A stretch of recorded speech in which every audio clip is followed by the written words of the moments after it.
Howdy everybody, and welcome to Random Rhapsody's Æther-Shanties. I am Matthew R. Dawson, your friendly neighborhood host and game master for the SAGAS campaign, and joining me around my virtual table tonight are Alyssa, Joe, KOINES, Nico, and Nobody. Say hi, everyone. Hi, everyone. Howdy. Now, before we begin, we do have some announcements to get through, starting with a word from our sponsor for this campaign, SAGAS. SAGAS stands for Setting and Genre Agnostic System, and was created by OKest RPGs. SAGAS is a rules-light TTRPG designed to help you easily tell your stories in any world imaginable. Choose from over 100 unique features to build your character, or use the guidelines for quickly making your own unique abilities. SAGAS promotes helping allies over helping yourself, and encourages teamwork and combos to succeed in challenges. Using the smooth and fast combat rules, you can describe epic team combos that you use in combat to take down your foes. In any setting, SAGAS has provided a smooth integration of rules to create a unique framework to help you create your adventures. You can download a 35 free SAGAS playtest that's available on DriveThruRPG, and the Kickstarter has also been funded, so that will be released here probably sometime next year. You can find our link for the rules in our chat description. Now, for the rest of this week, we've got an episode of Sonnet of Blood, our Curse of Strahd campaign, this Wednesday at 6 p.m. Central. Our heroes have made it into the town of Varos, and, well, things are definitely getting interesting for them. Will they be able to make it through the day while holding on to their fake smiles? We'll find out. I doubt it. Let's be honest. But anyway, that is this Wednesday at 6 p.m. Central. Now, you can keep up to date on our schedule and everything we do here on the network by following us on Facebook as Random Rhapsody TV and on Twitter as @random_Rhapsody. We're also on Blue Sky as Random Rhapsody, and on TikTok, while it still exists here in America, as Random Rhapsody_TV. So check those out as well. And that's is it not going to exist in America? Oh, I'll tell you about that while we're on credits. Okay. But that's for another story. So, join us as we return to the world of Loroupa and join a new group of heroes and their Æther-Shanties.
And we're back.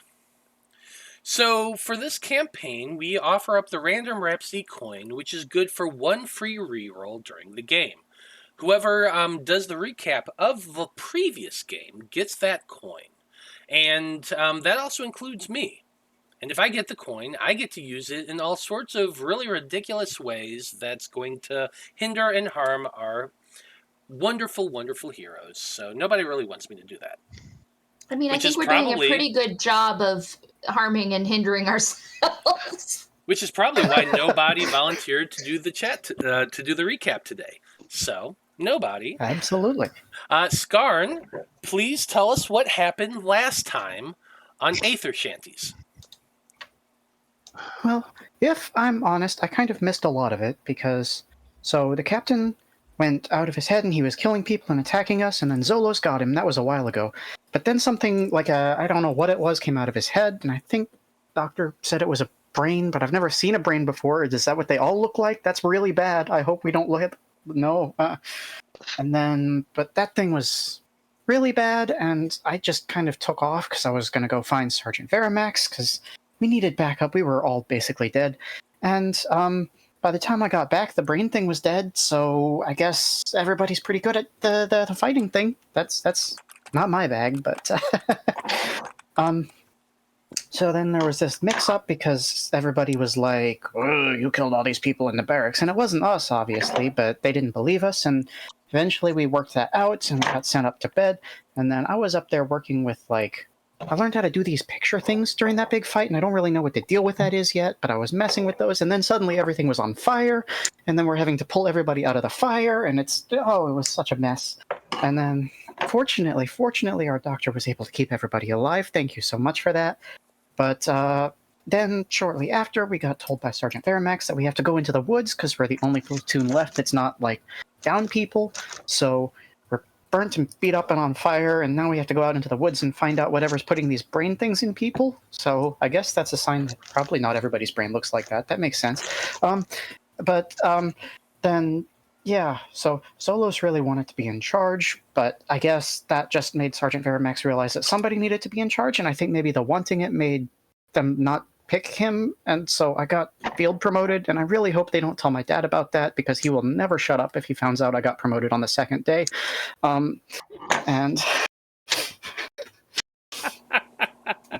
And then we got lost in the woods until Zolos was able to point us to where we were going, because I don't know what I'm doing. I shouldn't be in charge. I'm really non-qualified for this. But then we found this big thing in the middle of the woods, and right as we were like figuring out how to deal with it, that's kind of when we left off. Right on. There you go, Skarn. There's the random Rhapsody coin. Very well done. Don't forget to use it, though. It's only going to last the session. Okay. Well, everyone, here's how things are looking for you. You are all currently in the forest, surrounding the eastern side of the Mizran Mountains. And the sun is currently set over the aforementioned mountains. Now, you're all hidden amongst the trees, not far from a clearing where a large, oddly shaped structure is just barely visible from the light of your torch. You can barely make out an opening in that structure with a wooden staircase and a kind of a ramp leading up to it. And between you and that structure, you can also just kind of make out the remnants of the missing guards you've all been looking for, lying in pools of blood on the ground. Now, Dr. Bloom, as an owl folk, you can see in the dark with your dark vision, and you are also pretty mobile, given that you can fly with those wings of yours. So, while the rest of the team are considering what to do next and trying to help Lark up into a tree, you decided to take flight and begin scouting out the area, trying to get a good sense of if there are any more of those creatures, probably likely. Where are they? What is the structure? That sort of thing. So, let's start off our game tonight with an investigation check from you. You're going to be using a D8 since you have the investigation skill, and your DC for this is going to be a 4. And while you're doing that, I'm going to add in some music. There we go. Oh. 4. Boop. Hey! Hey, there you go. 4 on the nose. You gotta love that.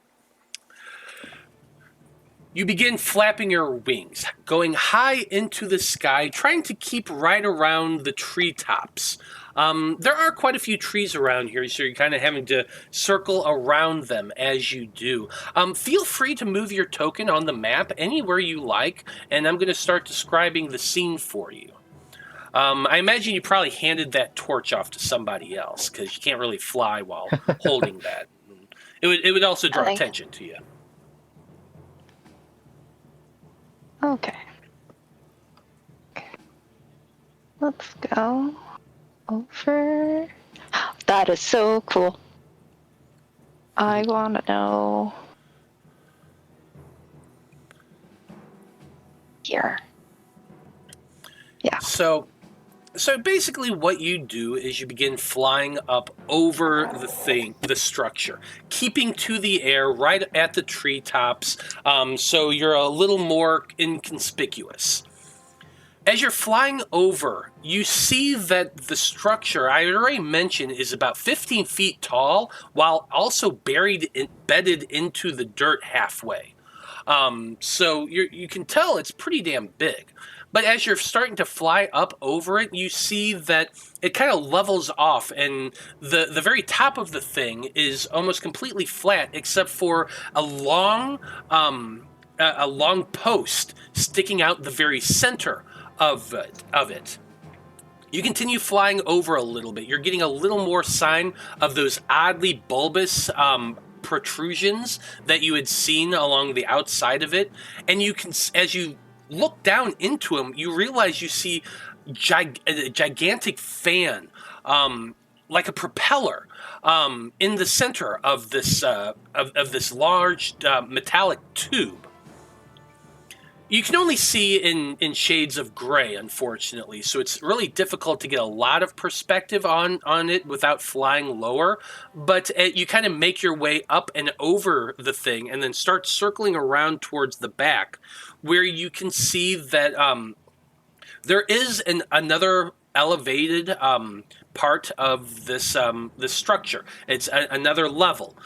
The front of it seems to be made entirely of glass. You can actually see a little bit of the reflectiveness of it, though you can't actually see what's inside of it. It's completely dark. There are no lights whatsoever. But on top of this extra level of a building, there's probably the most bizarre contraption you've ever seen in your life. It's definitely metal. It's huge. There's all sorts of tubes coming off of it. There's like mechanical parts coming between it and that sort of thing. You can see these large gears on the side of it that seem to look as though they could move, but they're not currently. But you can see them on the outside of the thing. It's tubular, it's long, there's 2 of them side by side connected with various tubes and things and pieces of metal. And then the back kind of flares outward a little bit, almost like a half circle. And the interior of it, as you go flying around and look, is hollow towards the center. You can see that on the back of this thing, there are 2 very large wooden spokes, wings, now that you realize as you're looking over it. It's 2 long, flat wings on the very back of this thing. Your perspective is kind of odd, and so you fly downward a little bit and do kind of a bit of a once around. You don't see any of the creatures whatsoever. But you're getting a very good idea of the shape of this thing as you fly around. And then with that 4 that you rolled, you realize it almost looks like it's a boat, like a nautical vessel, half embedded into the ground. But with some of the oddest contraptions attached to it you've ever seen. Like those gigantic fan wheels. It's almost like you've seen water wheels in your past, and that sort of thing, and the spokes in the center of it. The propellers kind of look like that, like just big spokes, but they're not attached to anything. And you're like, that's so odd looking. There's a lot of stuff going on underneath those propellers. It's difficult to see. Again, you're flying. You haven't gone in for a closer look, but it definitely seems there's like mechanical parts underneath it as well. So on the map, I'm going to actually show people what you're seeing on the map over there, just to kind of give them a perspective as well.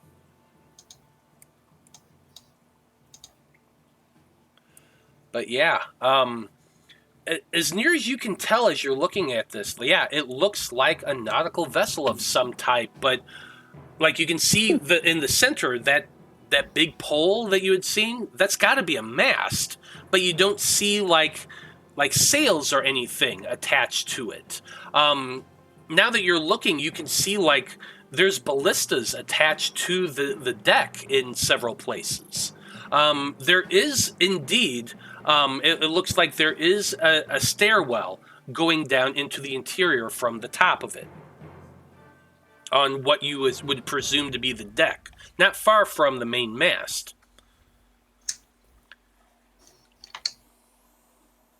You have any questions about what you've seen so far that you would like in more detail?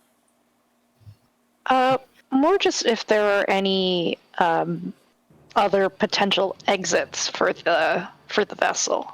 Like, do I see any other ports, windows, doors? Okay. Well, I've already told you that you did see the main windows on the that's on the main deck. It looks like it goes into like a captain's cabin, possibly, or something like that. And then there's the poop deck on the top. You can also see that there is a hatch on the very top that probably leads down. Give me another investigation check.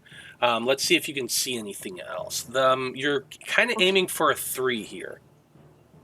Okay.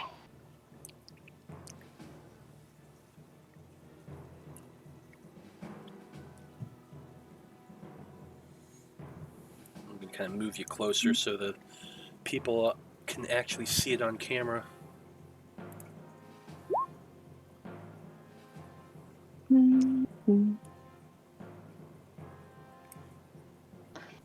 Nope. Alas. So close. Yeah, other than the stairwell leading down into it from the top of the deck, and then that trap door on the very top of the poop deck, that's really all you can see.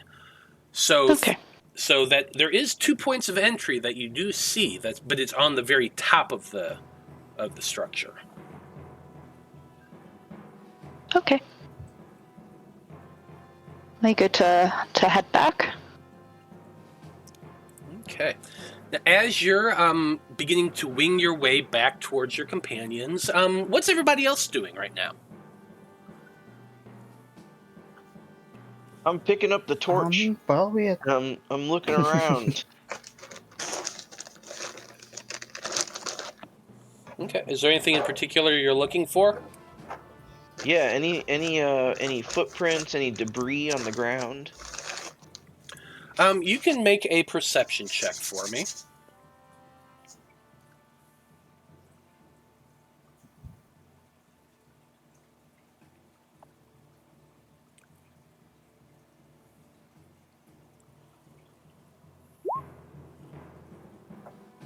A 2. Very nice. With your 2, yeah, you can see quite a few footprints. There's booted ones going along this path that you're right next to right here, leading directly towards the structure that Dr. Bloom is flying over. You can see not only booted footprints, you can see horseshoe prints that you are pretty sure would be the captain's. And you've also seen, like, footprints that seem almost animalistic, with like 4 claws that kind of grip the ground as it's moving. Which you kind of get the idea. You know those creatures that you had seen with its like the weird pincer like legs? Kind of looks like that. Mm. What is that? Some kind of creatures I never seen before left these tracks. Or maybe we have seen them once before. But they're not from around here, that's for sure. Does it look like they were going back into the whatever that thing is? I mean, the direction they're going? You've definitely seen that the prints go in that direction and away from that direction. Or at least the claw prints do. The booted prints do not. They just go straight there. The horseshoe prints do go away again.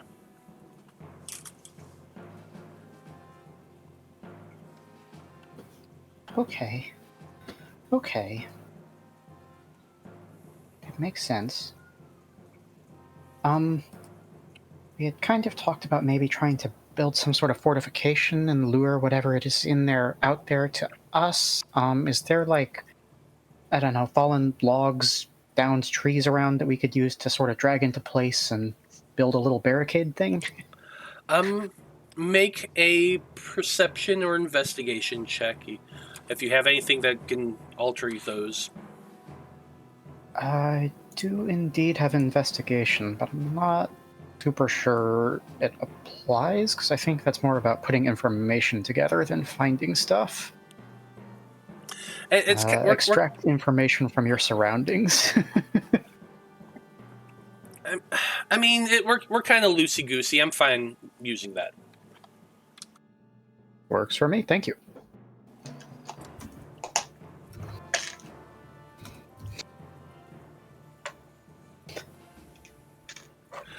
This is going to be, let's see, based on where you are right now, this is a little bit of more of a difficult roll. You are going to be aiming for 3.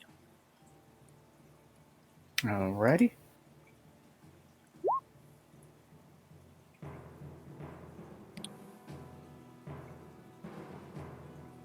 It looks like 3 exactly. Feel free to call out your rolls when you see them. Oh, yes, of course. So with your 3, yes, you can see there are some fallen branches and things like that. And by the time Dr. Bloom arrives and sees you starting to gather them, he would also be able to inform you that at the very back of the structure, there's a lot of logs and branches and actually fallen trees on the ground behind the thing. I forgot to mention that while you're over here, Bloom. But as you can see, like, you can tell that it almost looks like a ship was grabbed and thrown and landed here and took out a bunch of trees in the process. Imagine if something was thrown into a forest and just starts taking out trees as it crashes. That's kind of the scene you're seeing behind it. So, as I said, when Dr. Bloom returns and kind of sees Skarn grabbing all that stuff, you would be able to let them know that there is quite a bit more logs and branches and things like that towards the back of the vessel if they wanted to use it. Okay. Well, that sounds perfect. In your scouting, are there other exits we need to worry about? Like, if we do this, are they just going to flank us around our barricade? I was able to tell the only potential exits are at the very top level of what seems to be a ship. So on the poop deck, they have like a hatch, and that's the only other potential exit I was able to find. Okay, so they'd still have to come this way to get us. Okay. Mm-hmm. Yeah, I think this is our best course of action unless anyone has objections. So we're going to try to make a stand here. Yeah, try to lure them out of their whatever that is, because don't want to be in there if they've got some sort of advantage or whatever, and build a barricade far enough back that we can, like, try to shoot them off with crossbows and such as they approach. What again are we luring out? We don't Whatever's in know. there. What if it doesn't come These out? things. I love this plan. This is yeah. I mean, if it doesn't come out, we don't have much choice but to go in, but you found the prince, right? There's definitely something in there.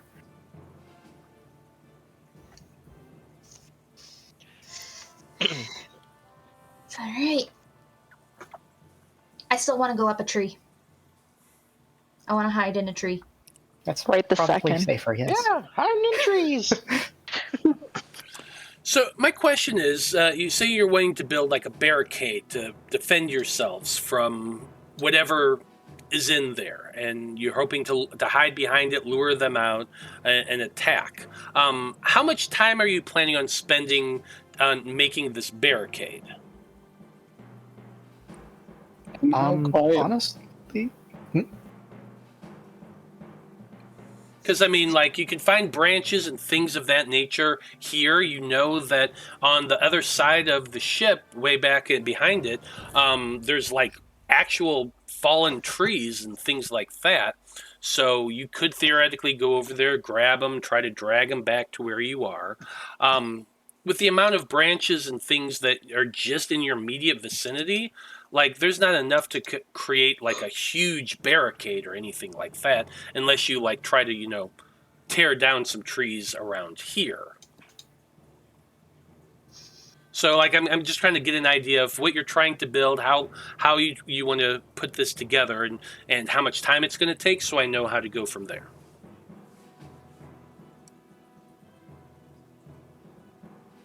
Just let the goblin burn the place down. We'll be fine. Well, you know, I'd love to, but that has not historically gone very well for us. Well, as long as we Yes, though. stay Hear me here out. and they let's make go a mine in the ground, way open. and then we'll watch. And then when they walk over it, kabloom! Well, who's going to get him to walk over it? We put it on the path. They've been using the path. I see the tracks right here. I think I might be able to do something with that. That's kind of how I was planning to lure them out. I've got this sort of... Ever since that fight, I've been doing this thing, and Skarn will take an action to create an illusion of just a little, like, stick figure guy dancing in their palm, and I think maybe I can, like, make a bunch of noise, sound like there's people approaching, get them to, you know, come out and look for the prey, so to speak. Ooh, that's a fancy trick.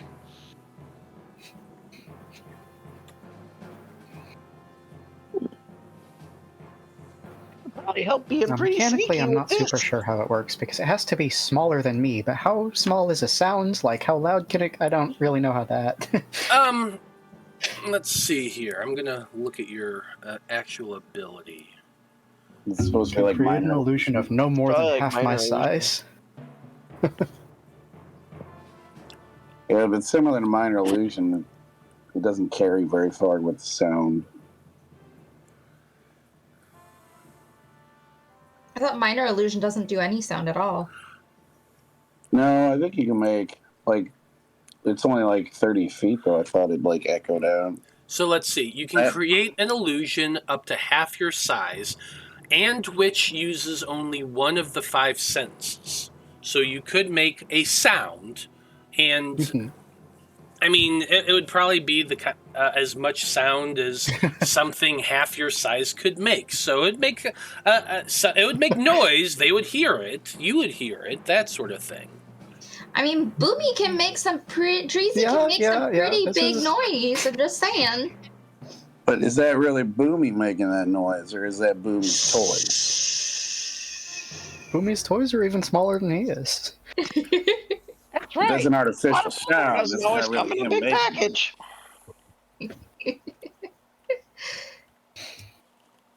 Hey, It's all I always about think things are going to go nitroglycerin. well, so this is going to be great. We're gonna be flying colors. It's gonna be awesome.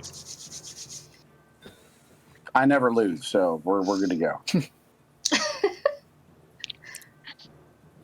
Okay. So, first step is building the barricade. I feel like this is going to be something some of you are going to have to work together. Are you just using materials that are around your immediate area, or are you going to go get the fallen trees and logs that Dr. Bloom pointed out? That just seems like it's going to take too long. Not to mention, depending on dragging a tree around the ship. It's going to make noise. And most of us can't see in the dark. Skarn, what were you saying? Yeah. Well, I was going to say that, I mean, ideally, we're not looking for protection exactly. We're just looking to slow them down. So we don't really need the logs as much as a way to make it difficult for them to traverse terrain, right? So...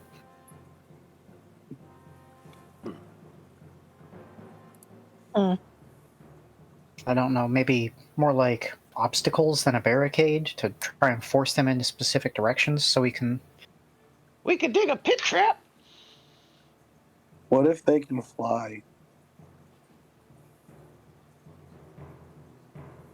If And they can walk. fly, we're dead anyway. You all look like up being to a the sitting sky duck. real quick, just looking around. Nothing's flying.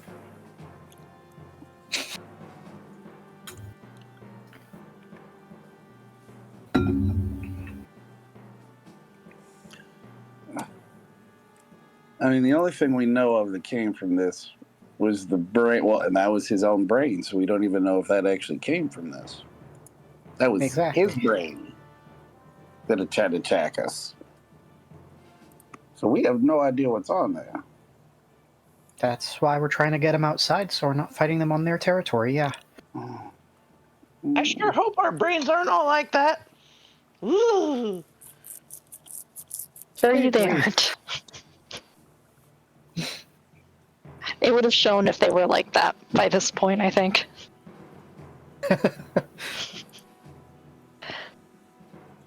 Okay.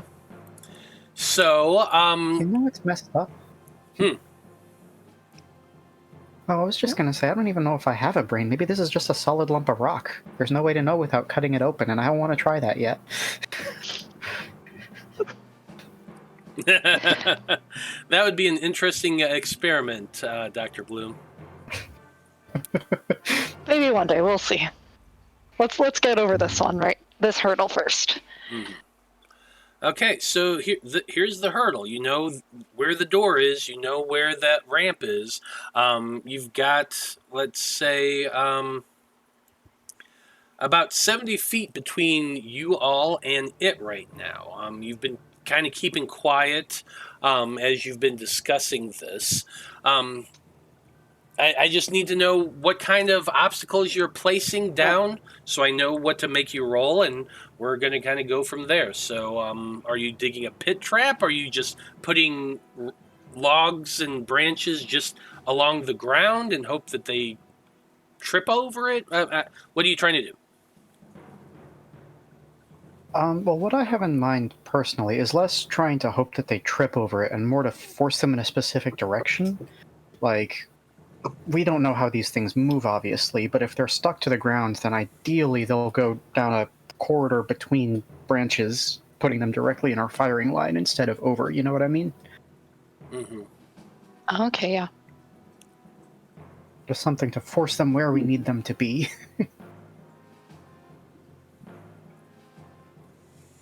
Okay. I get it. So, I think what I'm going to need is whoever's going to be gathering up enough materials to make this corridor to try to lead them through. I'm going to need them to give me a oh god, I don't even know what to call this. This would be just a gathering check. To see if you're able to spot enough materials and gather it up to do this corridor you're wanting to do. So somebody give me a gathering check. It's going to be a D10. I feel like you need quite a bit of material, and you need the right size material to actually make this. So it's going to be a hard roll. This is going to be a 3. Ooh. Because it is at night, it is dark, and you're trying to find very specific materials to do this. And I remind you, the creatures are not like, they're small. They're not like tiny. They're so bigger than a basketball kind of thing. So you need very specific materials for this. So whoever's going to make that roll, give me your check. I feel like I should take the lead on this since it's my plan. So, if that's okay. Mm-hmm. Go for it.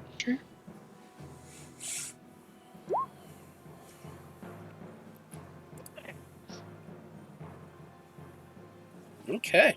Hell yeah. Well, it looks like you rolled a 2, so that is a success. You are able to find quite a bit of, like, a couple fallen trees nearby that you can pull and drag over. You can find quite a bit logs and branches and stuff like that, and some big old rocks that you can pick up and move. The next thing is I'm going to need a few stealth checks for whoever's actually putting these out. Because, like, while it is the dark, you don't know whether or not they have, like, really good vision or anything like that. You're just not sure what their capabilities of. So I would like 2 people to make me stealth checks. The DC of this is a little bit lower than the last one, but not by much. It's going to be a 4.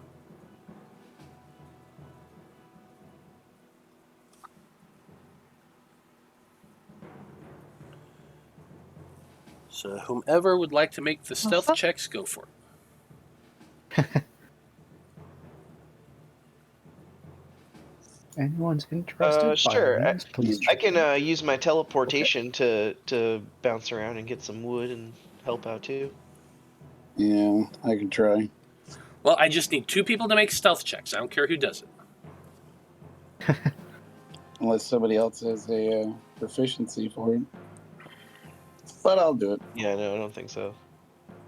I'm not in a crowd, so my What's- penalty for stealth doesn't kick in, so... I'm sneaky. What's the difficulty Roll for an it? 8. 5? 4. Before. 4. Okay. Oh, 4. Sorry. 5's just the default. But I'm gonna use my lucky ability to use 2 effort to succeed instead if I roll the highest. Oh, it's Hell yeah. not the highest. I'm stupid. It's not the highest, yeah. You rolled a D10. Yeah, why does it Oh. highlight it like that then? Oh, I guess it highlights everyone like that. I'm used to like nat 20s being green. Mm-hmm. Yeah. Yeah, no, I get that. Okay, so Dreezy rolled an 8, Lark rolled a 4. So the 2 of you are beginning to move these things and get them into position. You've managed to get a pretty solid corridor, and you feel like you're almost ready to head back and to set this off. Unfortunately, as you do that, Dreezy, rolling an 8, you're turning and you're getting ready to teleport back, but suddenly your armor gets caught on one of the branches of the logs you're trying to manipulate, and you, like, in that moment, you think you're being grabbed, and you let off this high-pitched cry of terror. And that's enough to get the attention of the things that are coming out. So I'm going to go ahead and move you all over to our battle map real quick. Well, I guess we don't have to worry about whether my illusion can lure him. Yep. It's grabbing me! It's grabbing me! Oh! It's just a piece of wood, guys! So, Dreezy, you are going to be the closest to the door where these things are. Lark, you're a little bit back, while everybody else is kind of more towards the back. They were getting ready for Skarn to do their illusion. So that's kind of where everybody is when these things pop out. So I'm going to put that together real quick. And there we go.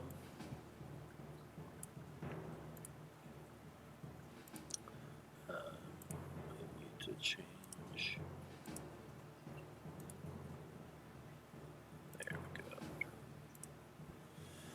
go. We're going to say that there's the torch right there.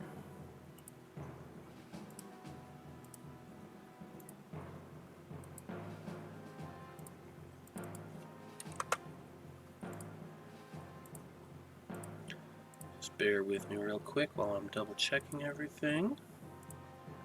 Does everybody see the map? Yes. Yep. Yep. Perfect. My token doesn't have vision up here though. Am I supposed to be just in the dark?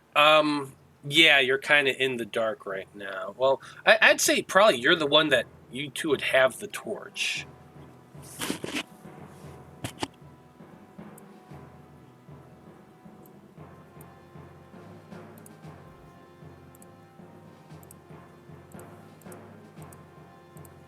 There you go.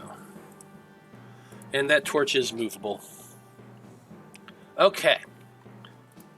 I want some different battle music here.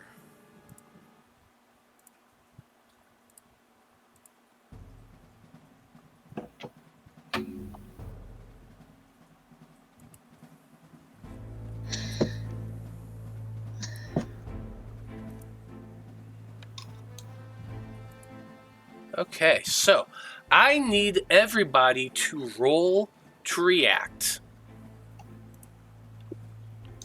As always, it's just a D10, except for anyone who has the hesitant trait, at which point it's a D12.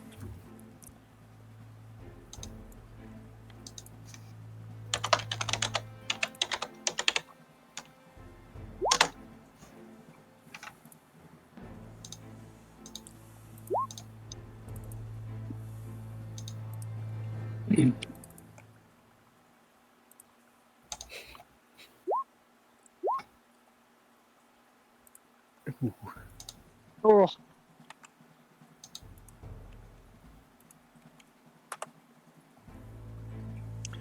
Okay, let's go around the table. Dreezy, what'd you get? 4. Skarn. That's a 3. Lark. 5. Dr. Bloom. 11. Oof. Yep. Zolos. 2. 2. Nice.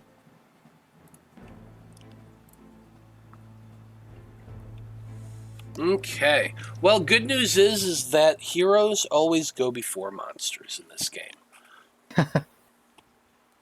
So here's what's going on. Zolos, Skarn, and Dr. Bloom, the three of you were at the back of this kind of corridor that you are all putting together, which I will go ahead and draw on the map just so you can see it, of the branches and trees, trying to get them to come in this direction so you could start sniping them. And the three of you were getting ready to get into position as Dreezy yells out loudly, freaking out, realizes it's just a branch caught on them, but then as they turn around, Dreezy, with the torch in your hand, you would be able to see the outlines of 3 of those creatures. You can see the odd bloated body that was once a brain, the weird looking tentacle eye stalks that seems to be pointing out from the door right where you're standing, looking directly at you. But Zolos, you are the first one to react. You heard Dreezy yell, What do you do? Alright, well, can't really do much back here. I'm guessing this is another, because it's all black for me, so I'm assuming that I just move into another hex closer? Or is that the same hex? That was over here. You were there, so you can move there for one movement, and you have an action, so you could move a second one if you wanted to. I mean, I can kind of see something in front of me. I guess the light off the torch is giving me a little bit of light. Can you hold action? You can hold an action in this. Then yeah, I mean, he'll just kind of have his crossbow ready to go just in case anything gets, like, I guess within, I mean, I guess this, these range where he can fire at it if something comes close that isn't a friend. I will put that isn't a friend. Oh shit! Now we got to do the philosophical debate on whether or not Zolos thinks these people are his friends yet. Fuck. Well, let's save that for now. An acquaintance, anybody that's not an acquaintance of Zolos, he will fire upon as soon as it comes within, his, I guess, shootable vision. Fair enough. Okay, with that in mind, Skarn, you're up next. Okay, so question, and feel free to shoot me down. Mm-hmm. This illusion thing, instead of using it as a sound to draw enemies out, can I use it as a light cantrip so we have another torch going on? Yeah, I'll allow that. Okay, yeah, that would be great. Because right now I think we're just kind of sitting back here in the dark, so... Mm-hmm. So, hearing Dreezy cry out, you use your magic to create an illusion of a little globe of light that kind of hovers there. So there is a glowing torch for you. I'll allow you to be able to move it. There you go. Oh, perfect. Thank you. So there it is. That's your little glowing illusion of light that you're holding on to right now. Sounds good. And then I'll just go ahead and bump up here one step closer. And that's me. Okay, and you can move that torch as well with you. I think it's fine where it is. We got a good coverage right now. Fair enough. That might change later. Fair enough. Next up, we've got some cerebral stalkers. These creatures, they kind of make an odd sort of warbly sound as they move, a kind of a sound. It's very weird and off-putting as these three things start inching their way towards you, Dreezy. They're moving at quick pace on those little crab-like pincer legs. Unfortunately, they can't get anywhere near to you, but they're going to move 1, 2, 1, 2. So let's see, they're in that one. So that was one movement. This one is able to get right up to you. This one is going right here, I think. Ooh. So that was its movement and action. It can't do anything else, but it's running right at you, Dreezy. And it is your turn. So what do you do when you see this thing come running up on you? What? Oh. I gotta get out of here. I'm running. Fair enough. You can use your movement and action to run if you wanted to. I think I'll just use my movement to move there and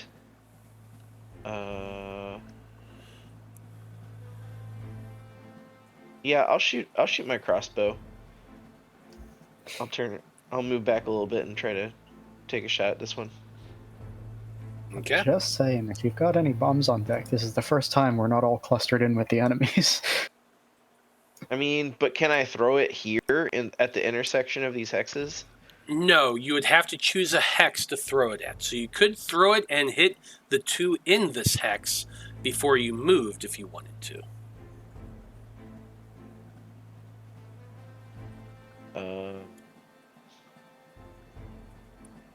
Didn't I come here to not make stuff blow up?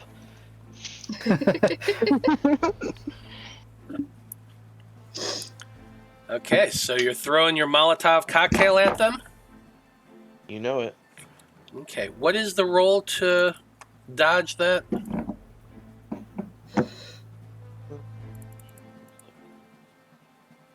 Weapon.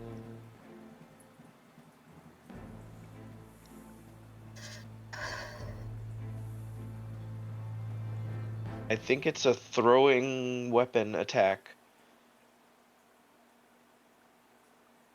Let me take a look at your sheet here. The weapons train just allows me to throw stuff, but it doesn't say. So then, yeah, you are going to have to make a throw first to make sure it gets into that area.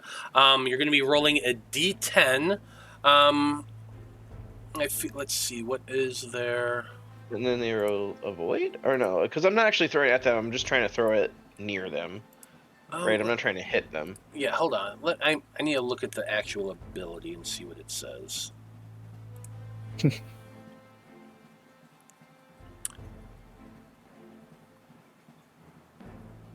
Explosive crafting. You may craft common explosives. A difficulty 6 is required to do so.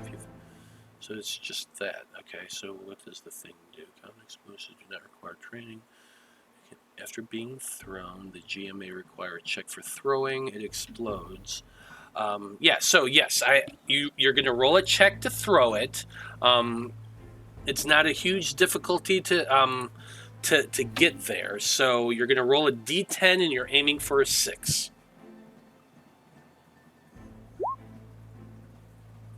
Okay, a 6.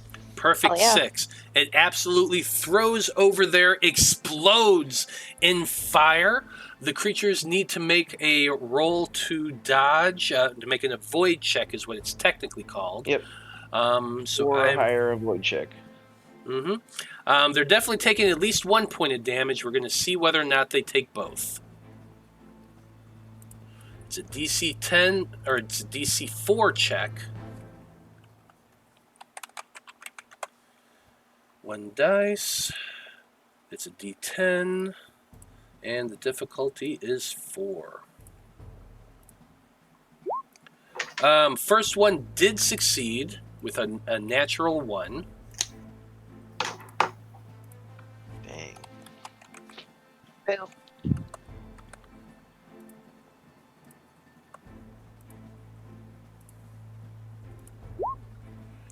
That is exactly a 4. So they both managed to avoid at least a little bit of the damage, but they are both burned at least a little bit, doing 1 point of damage to them. 2 damage and 1 attack. I'll take it. Yeah, that's it for my turn. Right on. What? Got him! Look at those babies burn! Okay. Next up is Lark.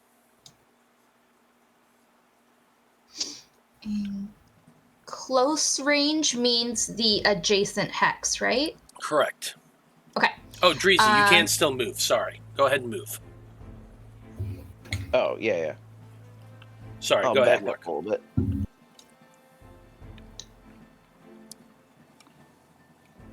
So anyway, Lark, go ahead. Sorry. So, I'm gonna go ahead and take a shot at that one with my crossbow. Okay.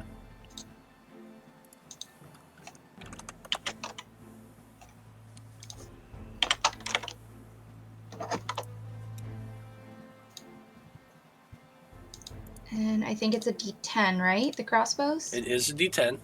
Okay. Unless you have an ability that makes it better. I don't think so. You're aiming for a defensive 5. Defensive 5, okay. Investigate, sneak. No, I don't have anything. Okay, so defensive 5. Dang. Nope. Oof. Nope, that is a miss. You aim with your crossbow fire, it goes right over the head of the brain creature. Shoot. Okay, well then I am going to move back to the next hex. That is fair. That's what the tunnel's for. Dr. Bloom, you are next. I think that I'm just gonna move up here and hold an attack for any cerebral stalkers that end up in an adjacent hex. Okay, sounds good. Holden, have your crossbow ready, waiting for them to get within range. Mm-hmm. Zolos, you're up next. All right, well, he will move a little closer. He saw the flames, and so he knows Boomy is being Boomy. I guess with a crossbow, I guess I can fire into the adjacent one, but if I go 2 over, it's a disadvantage? Yeah. All right, then I will just, I guess, what would you, I mean, I'll shoot at this one here since it's, I guess, near the torch. Did he drop the torch, or is that one just on fire? No, that's the torch that Boomy was holding. Did you drop the torch, Boomy, or did you take it with you? Oh, yeah, I would have had it with me.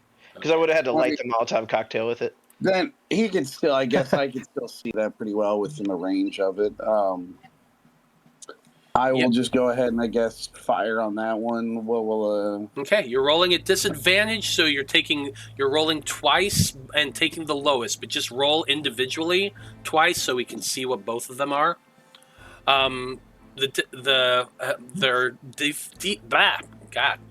Their defense is 5.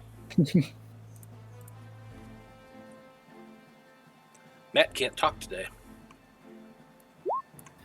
Oh, well, I mean, that's a 9 on that one, so there's no need to roll the second one. No, there isn't. That is definitely a miss. Your crossbow bolt goes wide, just kind of arcing over the thing.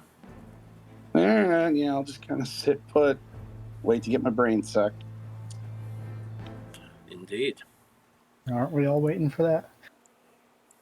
Well, we're still not sure whether or not Skarn has one, but Skarn, it is your turn. Okay, let's see. So you said we could attack a long-range square at disadvantage, so I'll pop up here.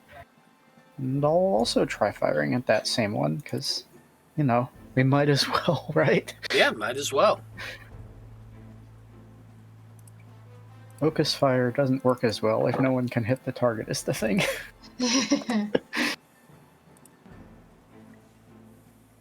So roll twice. The defense is 5. We're taking the lowest number. Okay. Whoop. Those were both 2s. All right. Hey. Oh, hell yeah. Nice. Yeah, gotta love that. So that is definitely going to be a hit. You're aiming. You can just see the creature as it's pincering its way towards Boomy. You aim and fire. Thunk! Right into the brain mass. All right.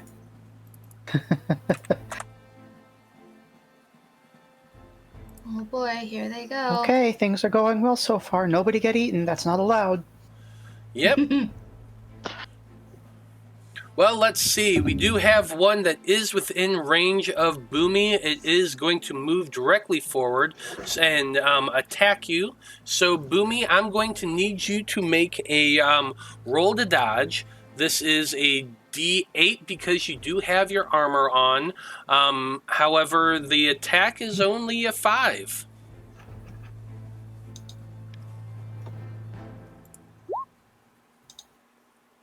I rolled a 2. You rolled a 2. Oh yeah. It comes trying to stab at you with those pincer, those little stabby-like claws of a crab, and you just dodge back out of the way, able to avoid it. Get out of here with that shit.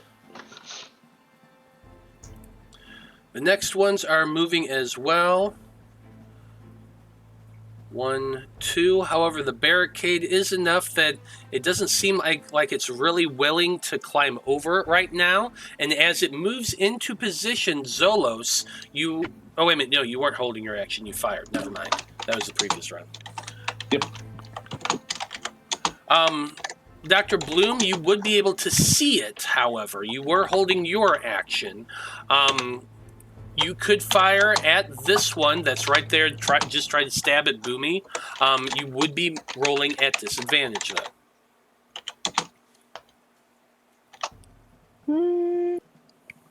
It's worth a shot. It's always worth a shot.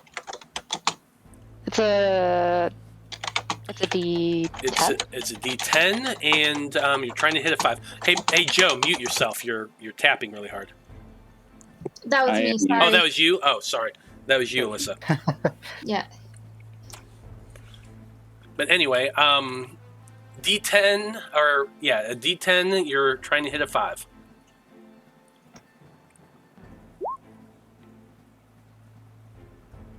But I got an 8. Yeah, that is an 8. That is a miss. Alas. What? Yeah, because Yeah, I see. I see, you have to take the lowest of the two, and Yeah. the lowest was the lowest was an 8. Yeah. Anyway, that's that. The last one is also going to be moving 1, 2 to right there. I don't think anybody else was holding their attacks right now, so that would be it. Boomy, it's your turn with Lark on deck. All right. Oh boy. Yeah, this guy's right up on me. There's no opportunity attacks in this game, right? There is not. Okay, great. Well, I'm back here with my friends, and I got no more explosives. I'm drawing them in. Fire! I'm just gonna run right past everybody else. You guys get them. Okay. Okay, well, I Lark, was gonna say, as you run past, I was gonna ask if I could light with your torch, like my crossbow bolt, so I can try and hit them with, like, something that might hurt them a little more. I don't know. have you prepared sure. have you prepared a bolt to hold a flame? Because like a bolt itself can't really hold a flame. Yeah, so while everyone else was like scrambling, I just kind of tore a little piece off of my shirt and tied it to the bolt. I'm gonna try to light that on fire. I don't know. Yeah, I'll allow it. Okay. As Dreezy is coming by, you're like, light this, and they hold up the torch. And I'll use my effort to do a combo move. Hey, I Ooh. like it. Yeah, Oh, use yeah. your 2 Nice, effort to thank do a you. combo move. So it's going to do 2 points of damage instead of 1 if you hit. Good Trust me, boy. lighting anything on fire, big fun. Okay, so then D10. And then you said it was 5 to hit them, you said? It is a 5 to hit. Okay.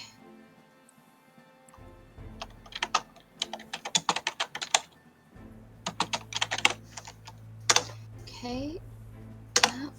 And a 10. Okay, 5. God damn it! That's both shots now. Wait, you gave me inspiration. Can I use it? I will let you use it. You get to roll one more time. Yes. Yeah, Alyssa got a point of inspiration today for actually showing up on time. Fair. It's a miracle that I did. Trust me. I'm not usually the first. Yes. There yeah. you go. Very nice. Yeah, that is a hit. So Dreezy assisting you, lighting that wound bit of cloth. It begins to burn with fire, just a lighting with a whoosh. You aim and fire. It goes straight at the creature, hitting it right in the center mass, and that fire just ignites the entirety of the thing, and it starts burning and wiggling and making this weird kind of hollow sound as it falls to the ground dead. Well done. Yes. Dreezy's gonna have a tear come to his eye and say, That's a beautiful thing! Seeing something burned to death!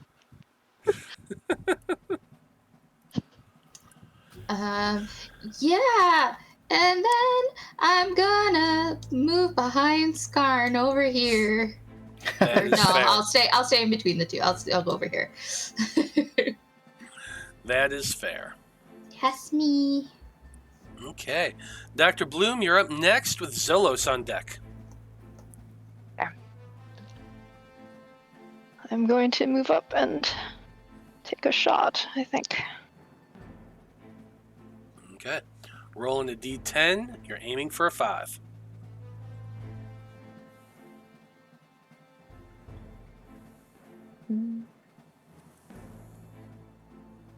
I'm still trying to get used to the fact that the hexes are so much bigger than our characters. Because, like, a bunch of us can be in one. Oh, for fuck's sakes. Alas, See? I missed. Not just me. It's Yeah. these crossbows, man. These crossbows. I'm trying to think if there's anything else I can do. But I think that's it. Okay. Well, next up, we've got Zolos at the top of turn order. This is round 3, and Skarn is on deck next. So, Zolos, what are you doing? He knows he's better, leading by example. It's just more fun that way. So he is just going to move up with this little, I guess it's smaller than them, right? Than Yes. Boomy, it's half his size, so it's... It's a, All right, yeah, so it's it's like a little bit like a smaller peak- than Boomy, like a but not drop. by much. And then he's just going to come up. He's taking out the long sword that, he's named Captain's Revenge because he's going to get that sword back one day. And he's just going to go ahead and attack it.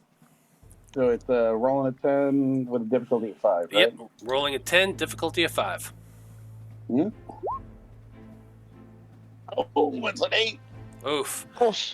I gotta be arrogant, so I Yeah. can't stop. I know that looks bad, but I gotta keep being arrogant. Yeah, I mean, it really surprises no one as Zolos comes striding up towards the creature, confidently Hey. moving his sword in a way that's just like trying to taunt the thing, lifts up, Surprises everyone that he misses. swings, and the thing just jumps out of the way.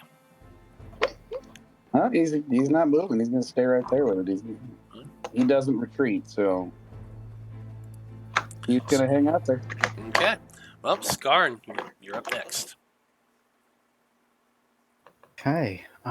Is there any kind of disadvantage? Because that hex is awful full at this point. Is it okay for us to keep firing into it? Or... Okay, so technically the hex that you're in only has yourself and Dr. Bloom. So you count as, 4, I think? 4, yeah. Yeah, but they count as 2, so technically you are still good. Okay. I guess I meant more the one where Zolos and the monsters are. I don't know what that's looking like over there. It's still a full value of 6, so it's not 10. Okay, cool. Then in that case, I think I'm going to try to open up on this guy. No, Zolos seems like he knows what he's doing. He's always wading into the thick of it, and he always seems to come out on top. He killed the captain and everything, so we gotta focus on the one who might be eating Dr. Bloom, right?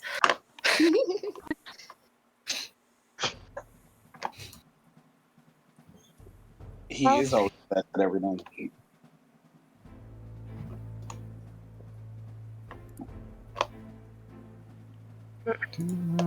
Yep, still rolling a 10, aiming for a 5. Yes. All right. Oh yeah. Apparently I'm good with ranged weapons. You are good with ranged weapons. With that 4, the bolt flies true, striking the creature in the side, doing 1 point of damage. It's looking very bloodied right now, but still barely hanging on. You still have And movement. then- this is probably not a good idea, but I'm gonna go here. So I want to force the thing to have to make a choice as to who it's chasing. If it just came into the one spot, it could go either way. You know what I mean? No, I dig it.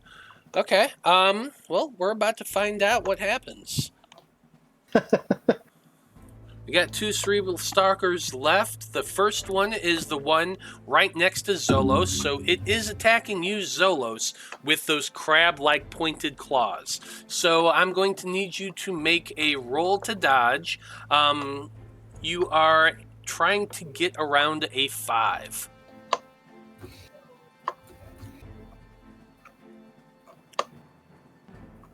So much easier when I got another screen.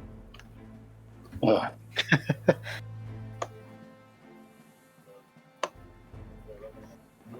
And then I'm getting since I got the armor, my.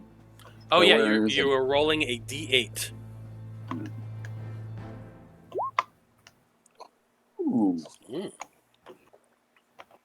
What'd you get? 5. Very nice. That it just leaps at you, slashing with that claw, but you're able to dodge, dumping backwards and kind of pushing it away. With a flourish, and he just looks fabulous. And his hair just blows in the air that's somehow not there, but somehow his hair blows in the wind. Nobody knows how he does it. Yeah, yeah. Looking good. It's basically like an Old Spice commercial. Oh, yeah. I mean, you know what? If he could be riding a horse right now, shirtless, it'd make the whole thing. But yeah, it'd be great. Okay. I'm going to roll a D4. 1 and 2, it's going after Skarn. 3 and 4, it's going after Bloom. It's going after Skarn. All right. It comes running up towards you, leaping towards you with those claws just pointed in your direction. Go ahead and roll me a D8. You're aiming for a 5 to try to dodge.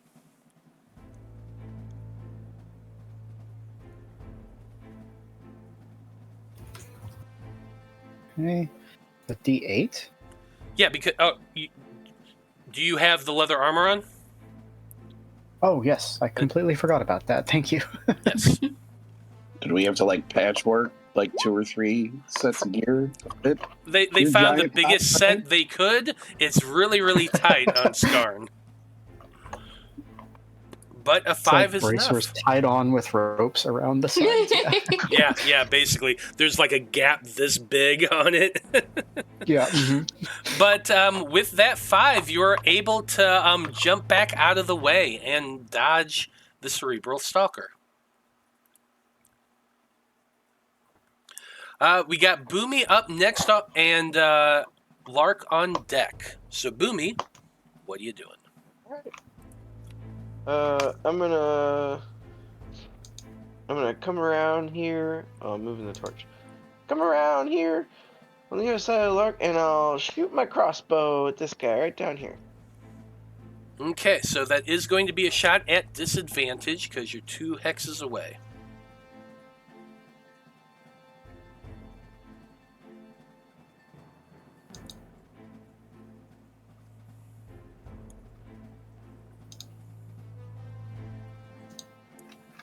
And you said it's a 6 to hit? It is a 5 to hit. 5, okay. I rolled a 5. You rolled a 2 and a 5. Nice. So yeah, your bolt goes true, flying right at him. Were you aiming at the one in front of Skarn or in front of Zolos? Yep. Skarn, perfect. Well, good news. The thing had just jumped and was slashing at Skarn, but was not making any purchase. The moment it touches ground, that bolt comes flying through the air, hitting the creature in its side, and it just crumples to the ground, dead. Nice. Nice one. I assume that's it for your turn, so Lark, you're up next with Bloom on deck. Yeah. I'm gonna go ahead and step forward and then take aim at the last brain looking thing. Yeah, absolutely. It's the same roll. You're rolling a D10. You're aiming for a 5.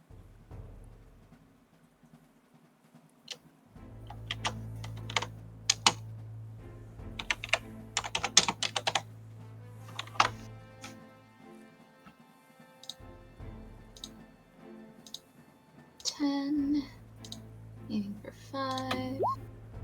3! Hey, heck yeah. Your aim Yeah. is true. You are able to hit the thing right as Zolos was like pushing it off of him. Thunk! Right into it. It is still up, but it is looking severely bloodied. Yeah. I'm gonna stay here just in case I can help the doc out in any way. Fair enough.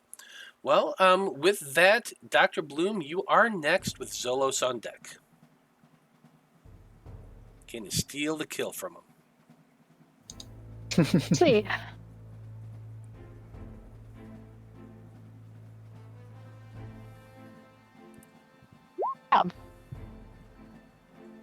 No, apparently not. Nope, unfortunately not. With a 7, you What? did miss. Like you're kind of aiming between those barriers that you all were constructing, and it just thunks into a log. Oh. Okay, that's it for your turn. Zolos, you're up next with Skarn on deck. Can't hear you. Forgot don't have the thing on my. It's kind of turn the thing back on my phone because that's what I'm using.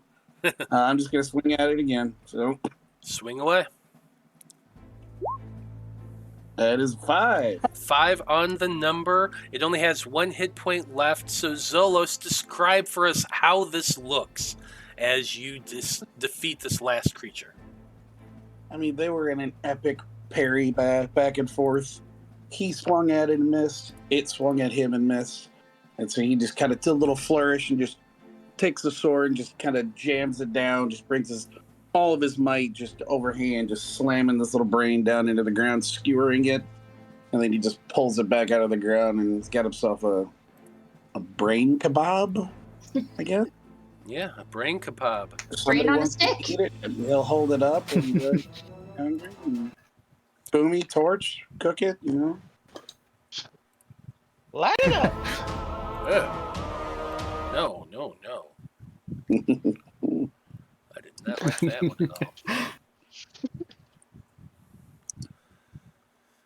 Do you Okay. think there was just the 3 of them, or do you think there's more in there? Well, I honestly don't know, but that went great. Good job, everybody. No one got hurt. This is the best that could have gone in my book. Thank you for doing everything. Good job. Now the fun part. See if they had anything valuable. Their brains? They don't have Well, they had pockets. that whole big thing there, didn't they? I mean, what is... I mean, they had nature's pocket, but I don't think you want to reach into that. Boomy's getting like real close down to these piles of brain and goo with the torch, kind of trying to examine them. Okay. Can I learn anything more about their anatomy, or see if they had anything? Go ahead and give me an investigation check.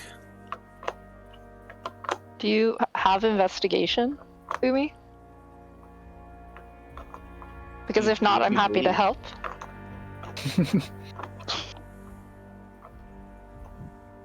Oh, is there an actual investigation skill? Mhm. Yeah. Okay. Yeah.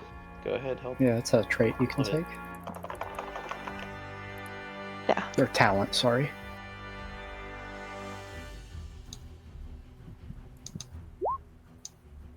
There's my roll, a 5. Nice. Okay. You bend down and examine the creatures, and there are some slight differences in them. The brains are different colored. The 3. One is typical, kind of a purplish gray. One of them is much more red and dark and swollen, and the very last one is very oddly hued, kind of in shades of green and blue. You don't see anything on them. Like they don't have pockets. They don't have they're not wearing anything. There's nothing inside of them or anything like that. Like you're kind of you hit them all with crossbows, other than the last one, which Zolos skewered.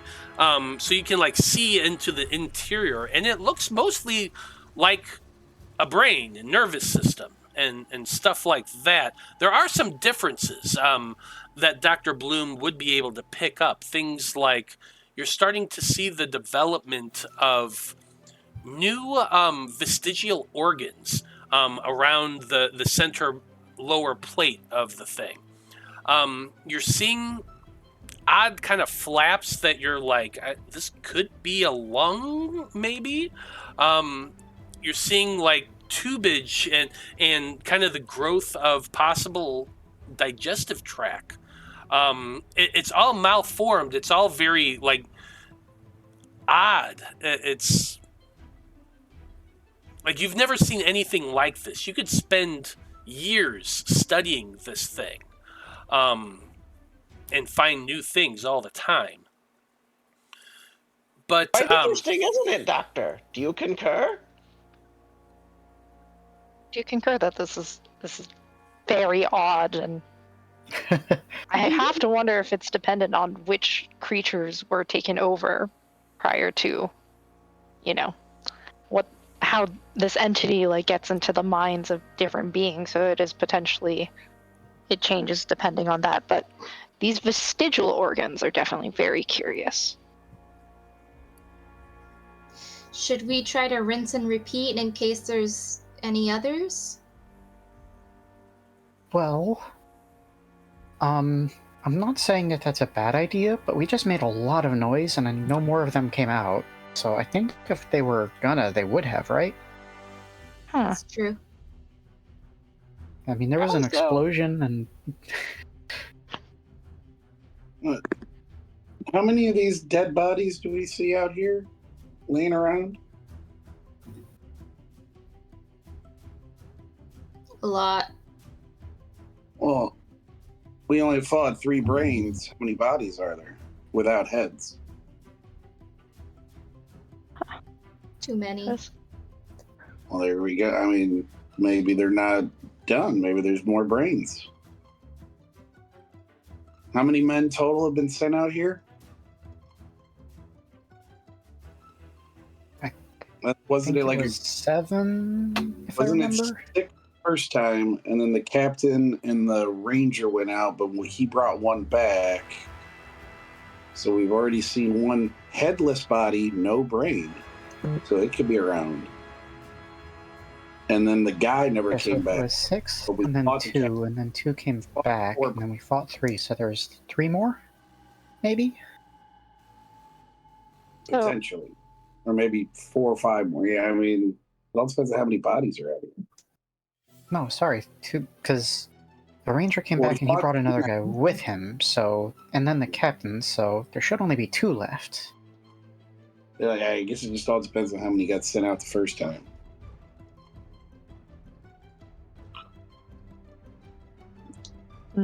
Okay. Well, that is definitely good to have in mind. But yeah, I feel like if they were going to come out, they would have. Well, I mean, they could be still in the ship, and they're just waiting for us to come to them.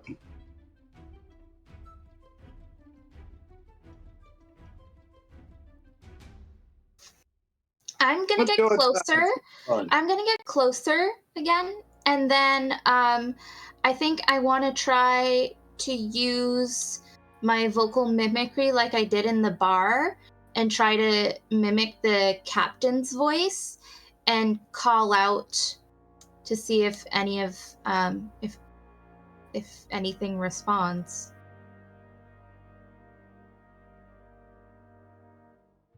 Can't hear you, Matt. Matt? Oh, sorry. Yeah, go ahead and give me a mimicry check. I imagine this is probably going to be a D8 for you. I feel like this is...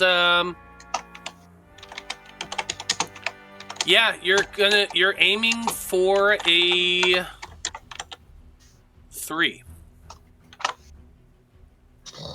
Okay.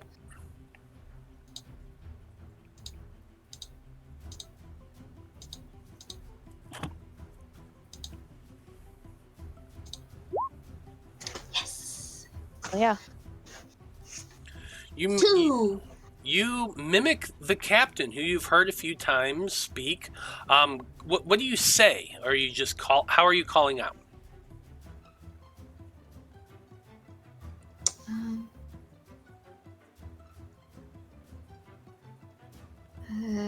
Something along the lines of like, I've returned with fresh ones. Okay. You make this call, and everyone is extremely, extremely impressed with how well you're able to do a voice of the captain. Like it's exactly spot on. And then you wait. A minute goes by. 5 minutes goes by. Do you wait longer? I look back at everybody else.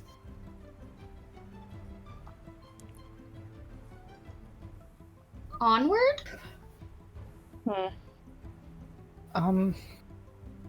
If we want, I know that was technically put in charge or whatever, but I am not going to give the order to go into a unsecured, unlit structure at night. So if we want to do that, that's cool, but I'm not saying we're going to. Oh, I can do it. I'm fine. Let's go. Mm-hmm. Is it okay as the being with night vision if I peer into the doorway, if I am just in front of folks as we start getting in? Good idea. Feel... Sure. Do that. Okay. So with Dr. Bloom taking the lead, the 5 of you, it sounds like you're making your way into the interior of this odd half-buried ship. And that's where we're going to pause to take a break. So we'll be back in about 10 minutes, folks, and when we return, we're going to find out what our heroes actually see now that they're heading into the vessel. Stay tuned.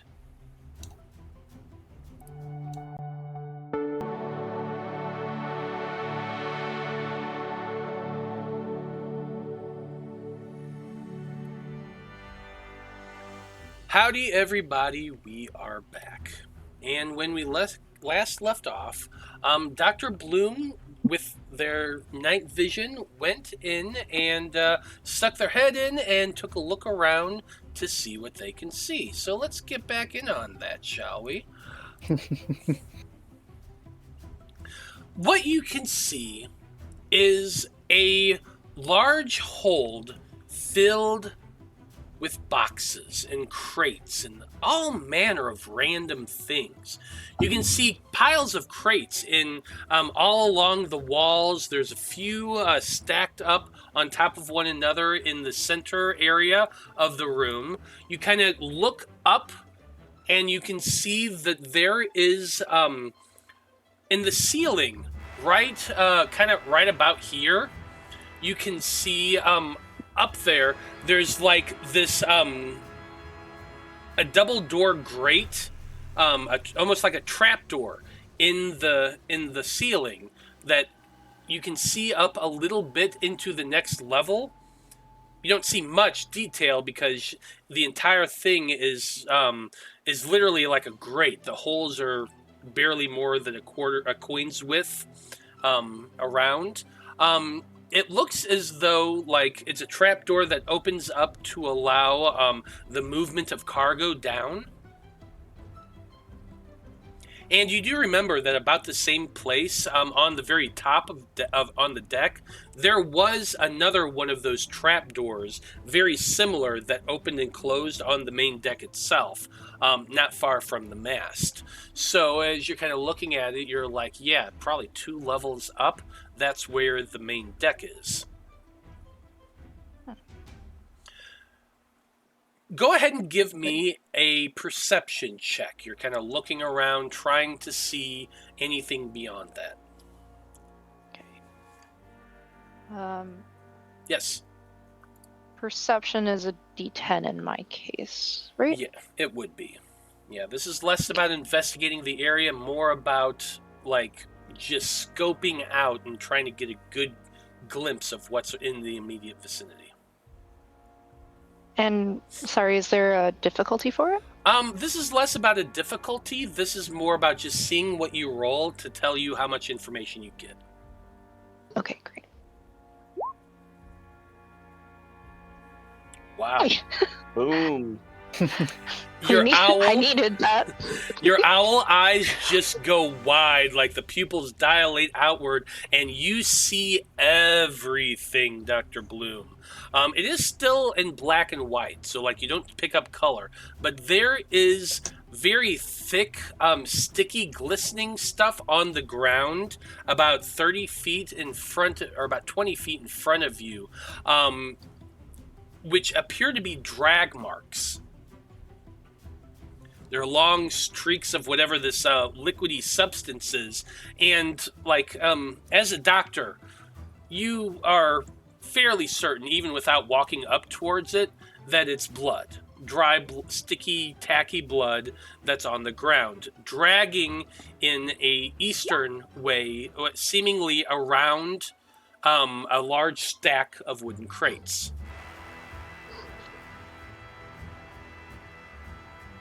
Some of the crates you can see from the door have, like, bottles in it. Some of them seem to be closed and boarded up. You're not quite sure what's in everything. You do see lettering. Very odd-looking symbols on a lot of the boxes in a language that you've never seen before, if it is a language. It looks more like blocky symbols more than anything else. Almost geometric in shape.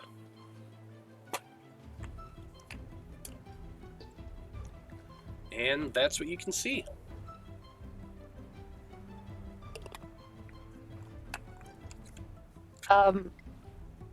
Folks, it's really weird in here, but there's no immediate threat. There is, however, a trail leading eastward of blood, of like these sticky drag marks. I feel like something is in that direction. Do we want to come inside? Yeah, I guess we do. That is Let's go. technically what our job is here. I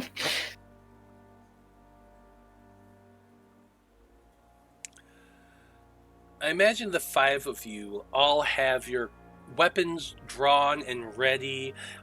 You're starting to creep your way into this vessel that's half embedded in the ground. As you step into it, you all see, now that Dreezy's in there with the torch, and Skarn is there with their illusionary light that's giving off a little bit of a glow as well. You can see that, sure enough, on the ground is dried, sticky blood in drag marks that seem to be going around this stack of crates here to the far side. There are a lot of boxes. Wooden crates here.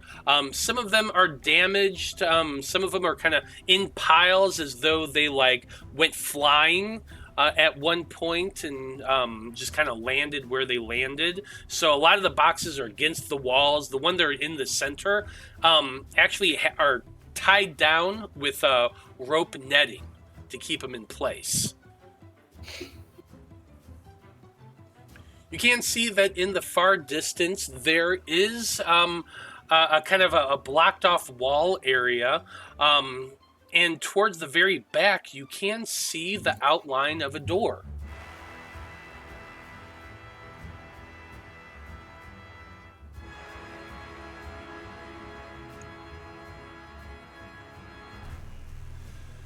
Now, as far as the building, the area itself, like, the ground underfoot, it clacks like it's wood, like it's a wooden flooring, but it's like no wood you've ever seen. the grain is weird. It's like the grains don't look like grains. They don't look like just lines running in the wood. It seems like little dots and pores everywhere. It's some of the oddest wood you've ever seen. It almost has a slightly metallic shine to it as well.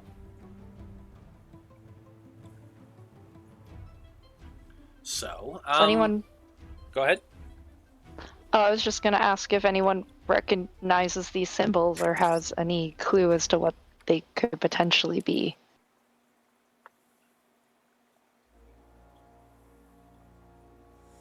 Dr. Bloom kind of points out to it, and yeah, on the boxes, there are quite a bit of blocky lettering or symbols on some of them, quite a few of them.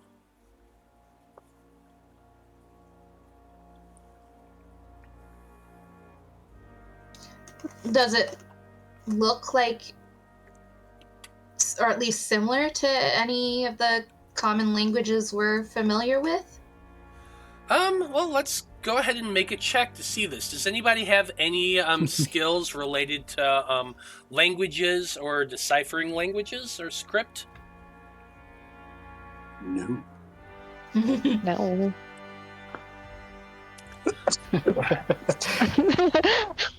He's got a sharp tongue, but he's got then I'm gonna just say that in this instance, I'm not gonna make anybody roll for it because the symbolism is not like anything any of you have ever seen before.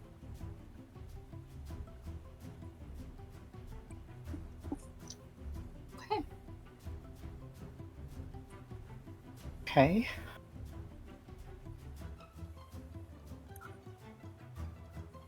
This is just so weird. I don't like any of this. When we came to do service, I thought it was just going to be standing around outside a forest for 2 years. Oh, that's boring. Boring, maybe, but it's not... You know, we're fighting brain things in a dark, evil, whatever this place is. I hate it. I mean... Let's see where the blood goes. Yeah, I think that's a we should good probably plan. see where the blood goes. Yeah, let's go towards the scary monster things, probably. It'll be That fine. Is technically our job. Hey, we have killed every brain we've found, right? Matt, how high are these boxes stacked? The boxes themselves are only probably about 3 to 4 feet tall. Some of them are stacked up to about 15 feet tall. The area you're in right now, the ceiling is about 20 feet above you. Or sorry, no, that's bad math. 10 feet above you. So it's they're stacked almost to the ceiling. Okay. What about these little boxes right here? They're much smaller. They're about like a foot, 2 foot in size. Okay. I'm just gonna crouch behind them. I'm like, okay. You go ahead and open the door. I'll bring my crossbow out. Okay. What's everybody else doing? Following the blood. Come on, Feathers. You know what you're looking for. Yeah, I'll continue to follow Yeah. behind them too. Yeah. Lead it along with Come on, Metro. Grant. You too. Okay. I guess, is it going into the... Oh, I guess it's going... Is that up or down? So that's the thing. Like, you start making your way around the boxes, and you kind of glance at it, and you do see that the blood trails go off in 2 directions. One towards a door right over here, and a second set heading up a set of stairs.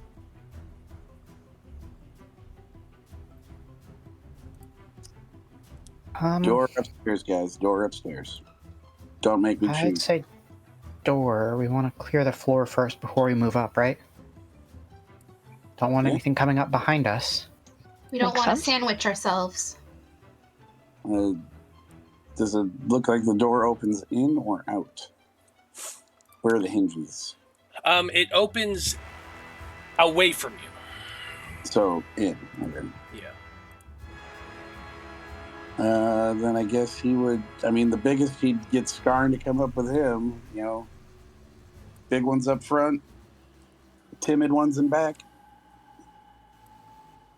He's just gonna look at Boomy and just kind of like, he's like, you don't have any more blow shit up, right? Your pocket's empty.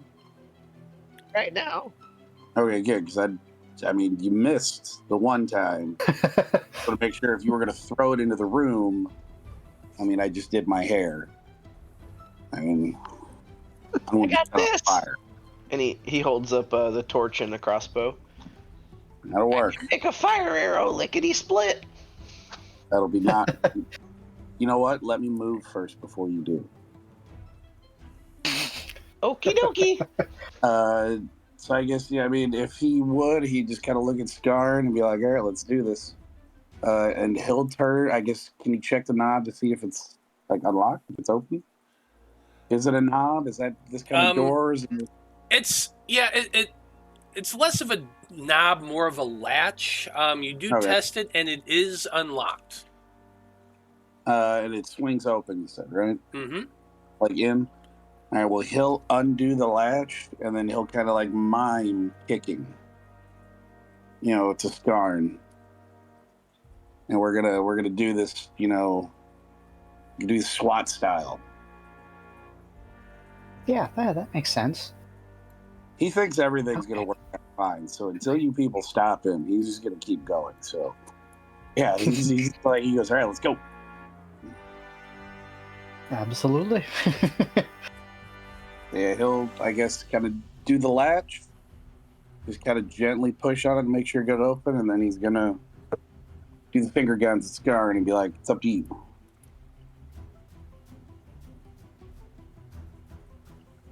Okay. Okay. Just for clarity, you would mind kicking the door. Yes, you want me to knock this down even though you just opened it? Well, he opened it just slightly. He just didn't want you to, like, you know, kick the door off its hinge. Well, I mean, yeah, you know what? Your foot's big enough. Do what you want to do. He's not gonna, you know what? He is not gonna get in the way of anybody else's fun. He wants you to be you. And he's, you know, if he could have, he would have started working on that skincare regimen already. So he'd be as fabulous as he kicked that door in. Hey, I'm following your lead here. You seem to know what you're doing, so... I really do. Thing. But you know what? Shit just kind of works out for me. So, Yeah. or at least I ignore it when it doesn't. Is that? Sounds about right. You know what? Think about the negative. Everything's positive. Fair enough. Then, yeah, I suppose that signal will just burst through there and see what happens. Okay. Yeah. You move in, he's right in after you. You give the door a solid kick, and it does open, swings wide, and makes a cracking sound. You all glance through and look to, and you see a hallway leading down towards the back of the ship. There are 4 doors located along the northern side of the wall. And the trail of blood seems to be leading towards the 3rd door on the right. Okay, I guess that's where we're going. He doesn't know any of them, but as he's moving behind Skarn up to that one, he's gonna like be looking at them and pointing at the other doors to check those while they go to the blood-covered one. Okay, so who's going where? Well, I guess we're going. You said blood was the 3rd door, right? The blood Yeah, I seems mean, to be leading towards the 3rd door. That's definitely where Zolos is gonna go. Okay. What about everybody else? Are you hanging back in the cargo hold, or are you following? Follow. We want to check one of the other Yeah, I'm rooms? Do we gonna want to? just try and listen at the door to see if I can hear anything going on inside. Make for me a listening check. You're rolling a 10, and I just kind of want to see what number you get. Okay. There was, some probably loud discussion, louder than they should have been, and then the door was kicked in. So if there's someone in there, there's gonna be some.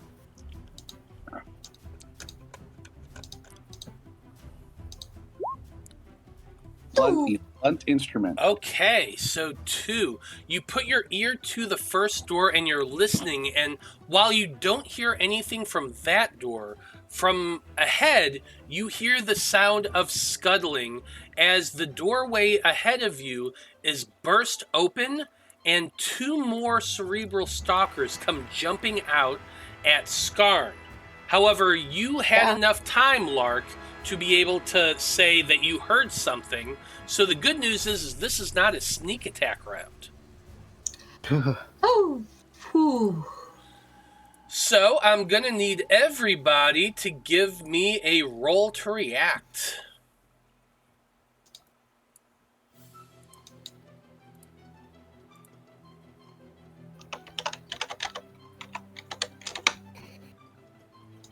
And we need some better battle music here. This one's actually pretty good.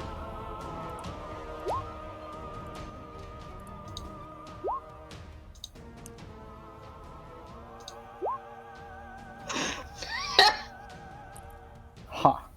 Keep trading off for worst initiative.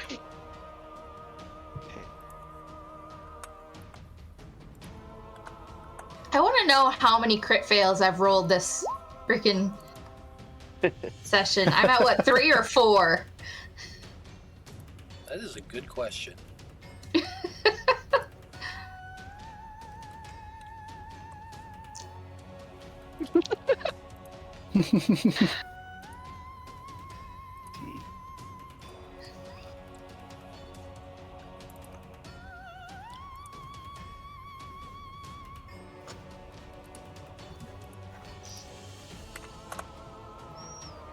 Okay, let's see here.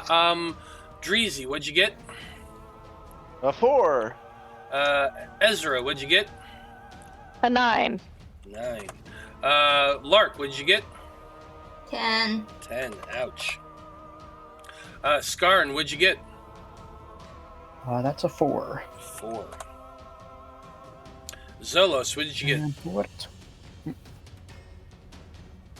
We can't hear you, Joe. An 8. There we go. Ouch. Okay. All positive, baby. All positive. What it's worth, I just went back and counted, and that was 3 crit fails, not 4. Okay. You're doing better than you thought. Sure, yeah. Yeah, you're doing better. It's all good. Nothing bad could possibly happen. It's fine. I haven't had a crit success yet, so, you know. Yeah. So it's bound to come up eventually. Well, we are starting things off at the top of the turn order, and it seems as though your group was kind of caught by surprise at this. As these 2 creatures come running past Skarn, dodging through their legs at the same time, Skarn, you see something else. And Oh, dear. the sight you see horrifies you. It's difficult to describe. It seems at first like a mound of pulsing, undulating flesh in various colors, shades of taupe and reddish crimson and dark purple like bruise. And that, like, as you're staring at it, you're like, what the fuck? But then a multitude of eyes begin to open up along the torso of the thing, and these oddly shaped mouths, almost horizontal and vertical in different places, all open at the same time, and begin to make this low, guttural sound that oh my god, it's just, it fills you with horror, Skarn. No, thank you. No, just. Yep. Mm-hmm. Yeah, Don't like that. yeah. No, you Love don't it. like that at all. Mm-mm. I saw one of the little brains and I turned and ran. I can't handle this. Yeah, it kind of gets worse because the thing begins to move towards you as these cerebral stalkers go running past your legs. I'll actually do their movement on their turn, but this thing moves towards you, and a pseudopod shoots out of the mass, aiming directly towards you. So I'm going to need you to make a roll to dodge. You are wearing your armor, so this is a D8. However, you're aiming for a 4 here.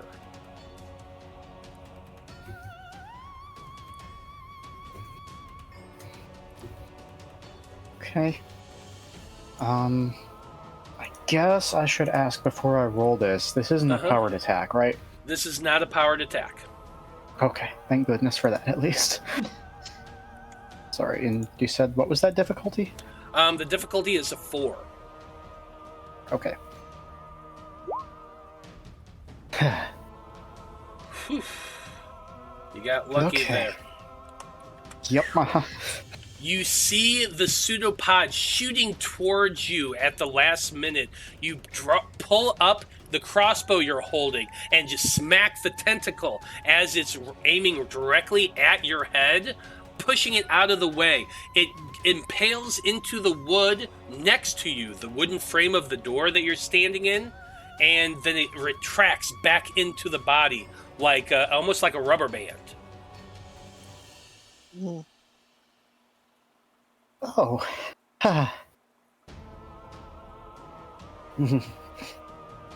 So, yeah, that was its first action.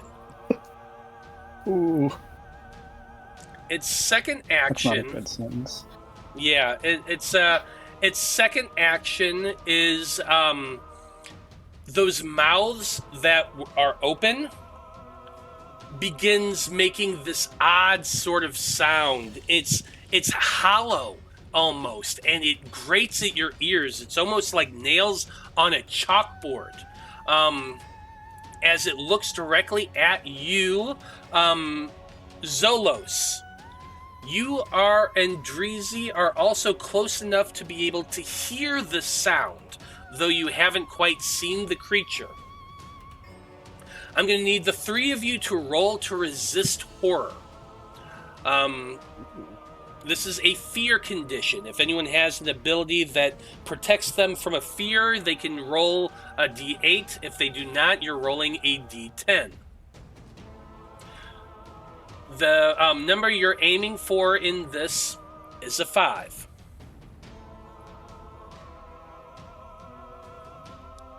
Bless you.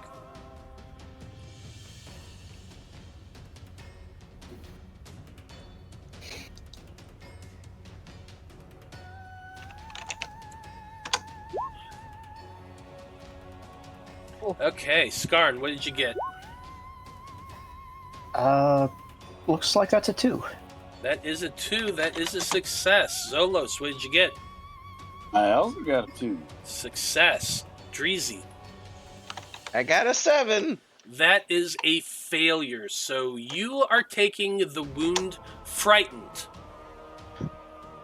Ooh. Frightened creatures must use every action to flee or hide from the object of their terror, if they can. At the end of each turn, the frightened creature can make another difficulty 4 check to overcome their fear.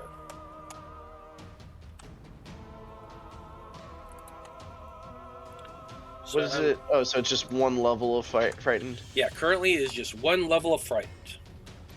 Okay.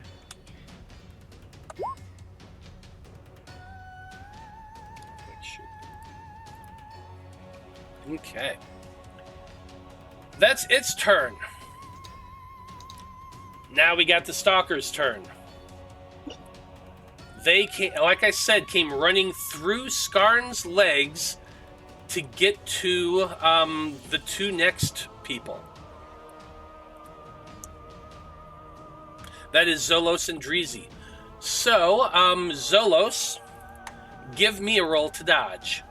This is the reaction is a 5. You're aiming a 5. You're rolling a d8. Actually, both of you go ahead and do it. We'll just make it quick and easy. Both of you roll to dodge. You're rolling a d8. You're aiming for a 5.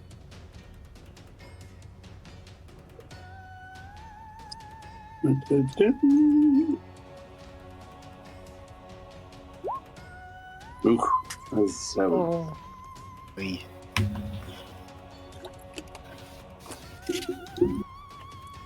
Okay, Zolos, you are taking 1 point of damage.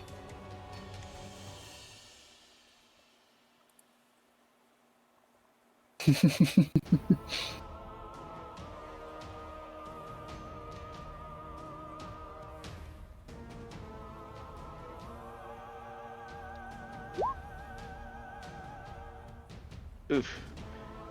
I rolled an 8. That is also a failure, so you are taking 1 point of damage as well.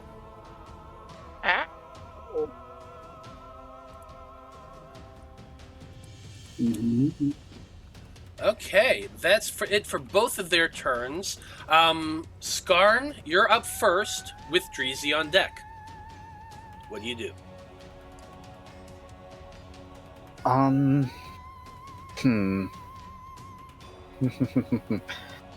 Well, I don't want to be standing where I am right now because that thing terrifies me.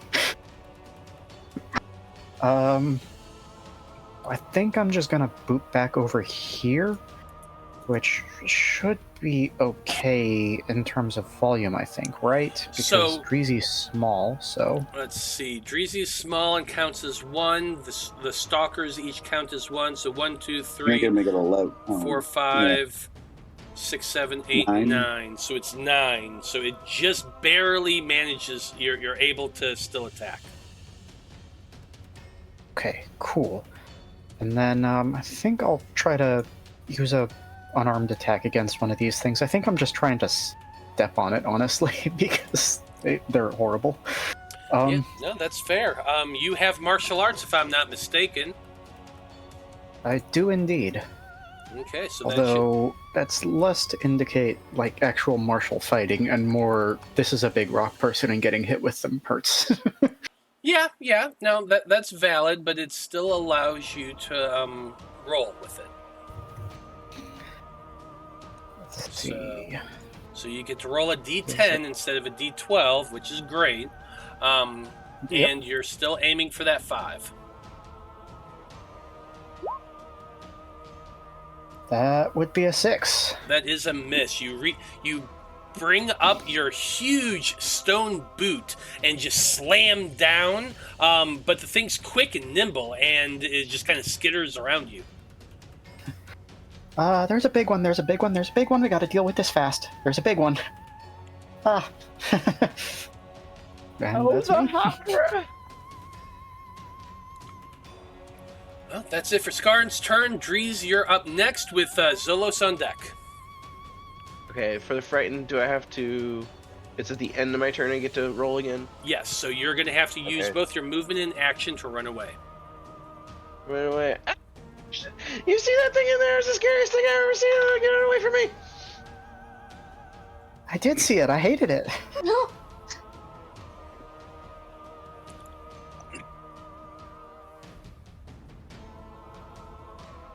Okay, that's the end of your turn, so go ahead and you get to retry to get rid of your fear. This is going to be a D10. You're aiming for a 4. A 5, damn. You are still absolutely terrified. Weird. Oh no. Zolos, you're up next with Dr. Bloom on deck.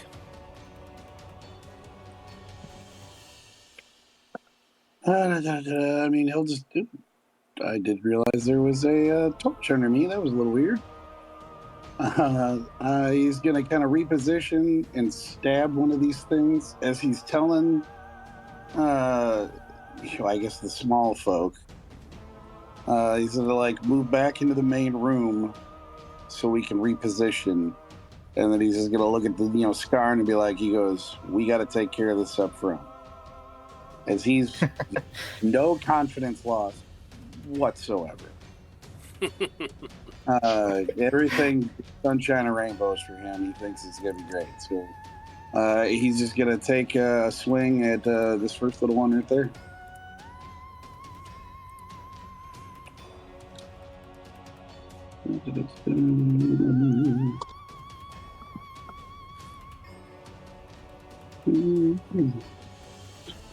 Still the same roll. It's the defense is 5. It's a 6. 6 miss. Okay.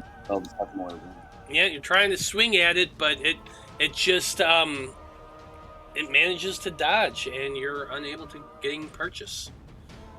I mean, he is going to shift into this one to provide a little more space because I have a feeling something big is coming, and it's going to take up all of that space. So he's kind of repositioning and moving back as he attacks. That's fair. Dr. Bloom, you're up next.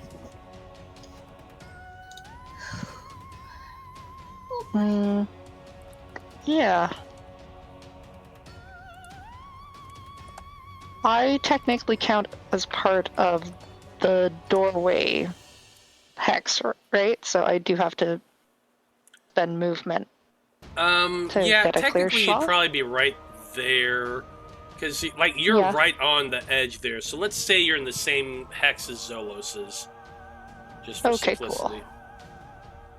And I will take a shot with my crossbow.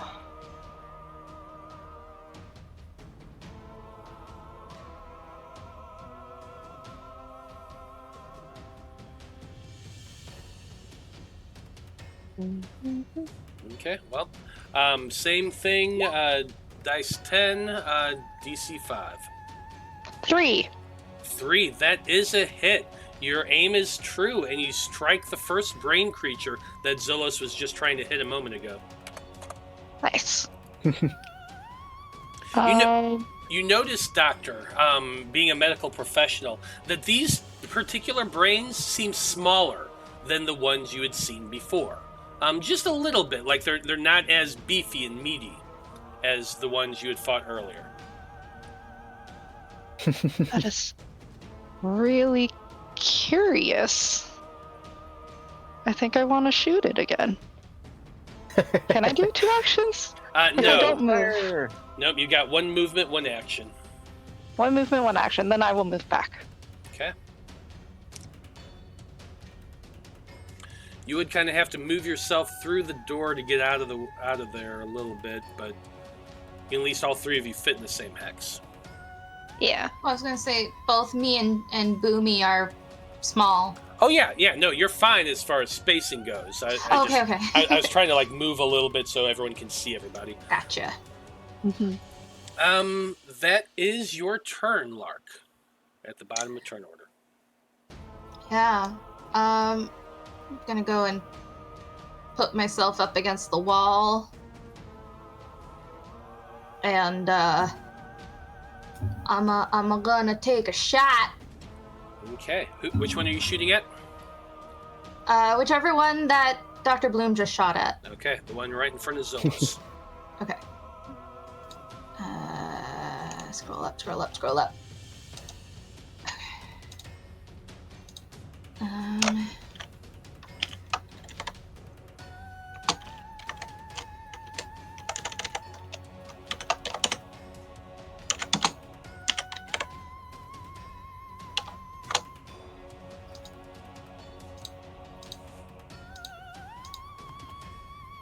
It's still a 5? Still a 5. Okay. Nope. Oof. Ooh. Yeah, that is a miss. The bolt kind of misfires and hits the wooden wall right behind Zolos. barely missing him. Great. I'm just gonna turn to to Boomy right beside. Is the preferred one Dreezy or Boomy? Oh, whatever you want. All right, Boomy. I mean, you nearly killed me, so I'm gonna call you Boomy. I'm gonna offer to hold the torch so that you can light a crossbow bolt if you want. Let's do it! Combo attack! Woo! Okay. Now, I'll remind you that combo attacks on your turn happen on the turn of the person doing it. Somebody else pays effort to help that, to do the combo. Yeah. So I'm just You're preparing getting for that. ready for that. Perfect. Okay. It is the top of the turn order, starting off with that horrible mound of pulsating flesh that, like, the doorways aren't not that big. They're only like 3-4 feet wide, right? And you kind of see this gigantic mass of flesh, almost silly putty or Play-Doh its way through the door, kind of pushing and going through it and like condensing and then spreading again as those eyes open up and those mouths kind of just begin to I see nothing. It is since it is now actually out and everybody can see it. Oh no! Oh, she. Yeah, it's very scary, very, very scary. Ooh. Like I said, it's just a mass of flesh with eyes and mouths everywhere, and pseudopods that it goes shooting. And it is shooting at Skarn, since you're the one in front. So I need you to make for me another roll to dodge. You're still using that D8 because you got armor on. The roll you're needing to hit is a 4.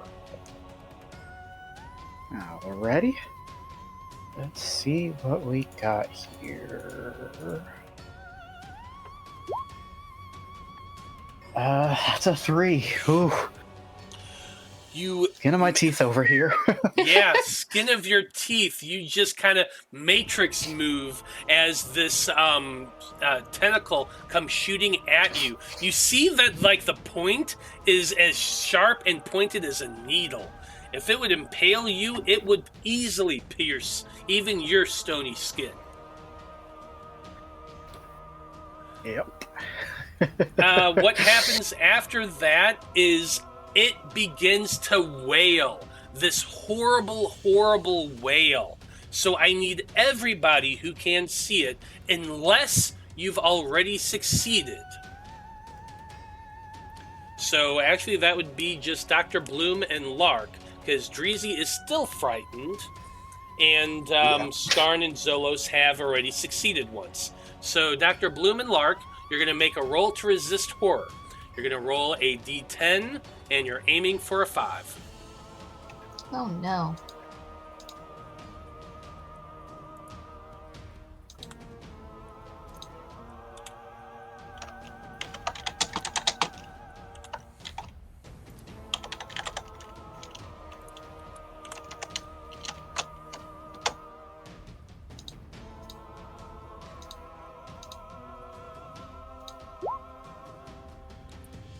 Alas. Okay, Lark, what'd you get? 7. What did you get, Bloom? 1. Okay, so that is a failure from you, Lark. You are now 91. terrified. Great. So how does fear work in this system? You must use your movement and action to get as far away from the thing you're afraid of as possible. At the end of your turn, you get to remake your check. However, the difficulty is a little higher. Okay. Okay. Cool. That's it for its turn. Next off, we do have some cerebral stalkers. Who was it that hit the stalker? I think that was Dr. Bloom, who's kind of way in the back. So I'm going to have one of these come running directly towards you, Lark, while the other one is heading for Skarn. So I need both Skarn and you, Lark, to make rolls to dodge. You both have your armor, so you're rolling d8s, and you're aiming for a 5.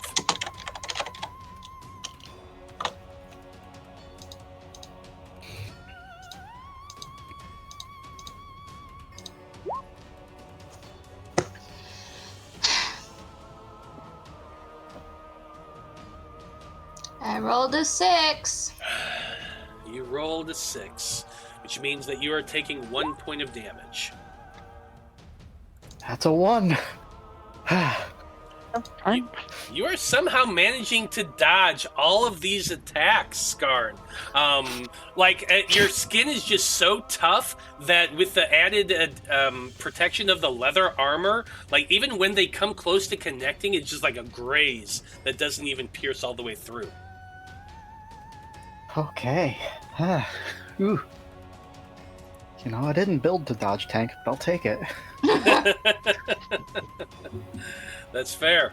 Looks like we've got Skarn up next with Dreezy on deck.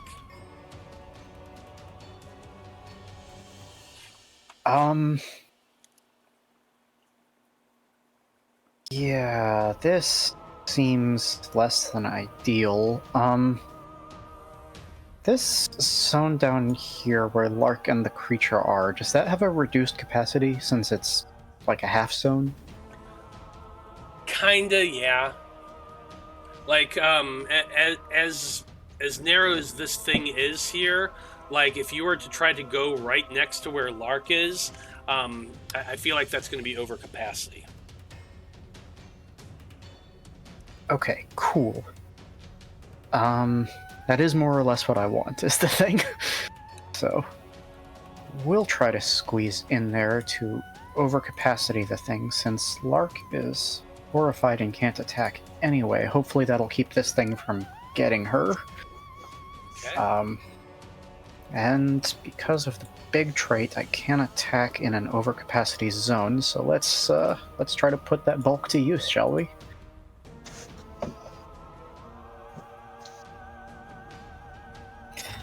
Just gonna throw your elbows around.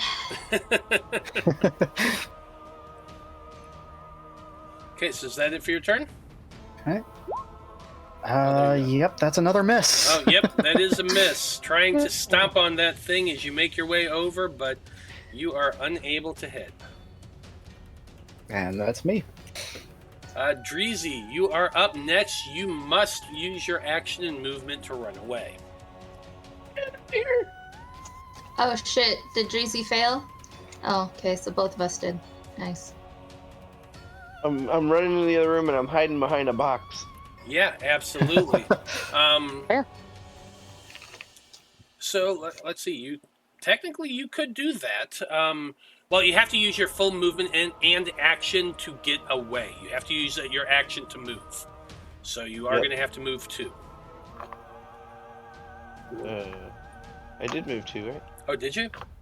No. Oh, I went through the door, but that's still the same it's still hex. the same. Yeah, it's still the same hex. So you got to move one more. Am I taking the... Wait, does Lark have the torch now? Oh yeah. You can have it if you still have it. There you go. No, I just wanted to like actually for me to see, but I don't necessarily have to have it. Yeah, that's fair. Give me a roll to try to get rid of your horror. It's a D10. You're aiming for a 4.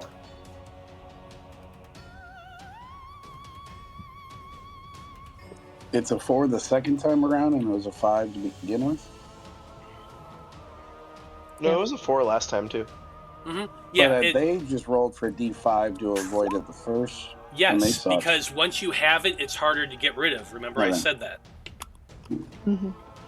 Yeah, that's a 6. I didn't hear that.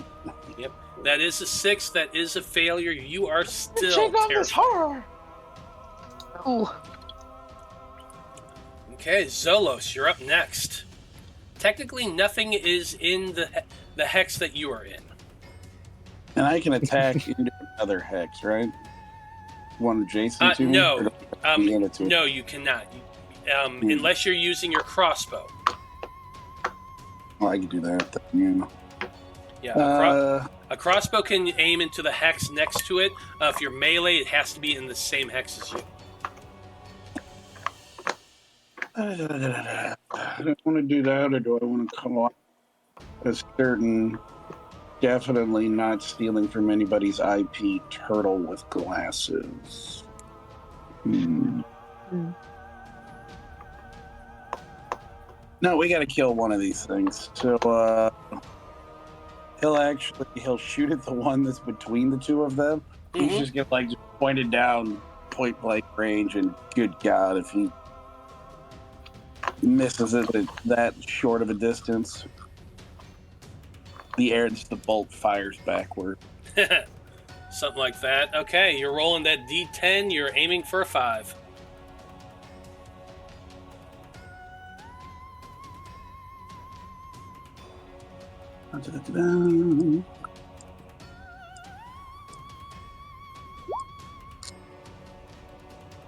That is 3. That is a 3. Pincered between the two of your friends. You have your crossbow up. You aim right at that creature, and aiming for center mass. You fire. Your crossbow bolt flies true, striking the creature in the middle, and it crumples to the ground, dead. Mm-hmm.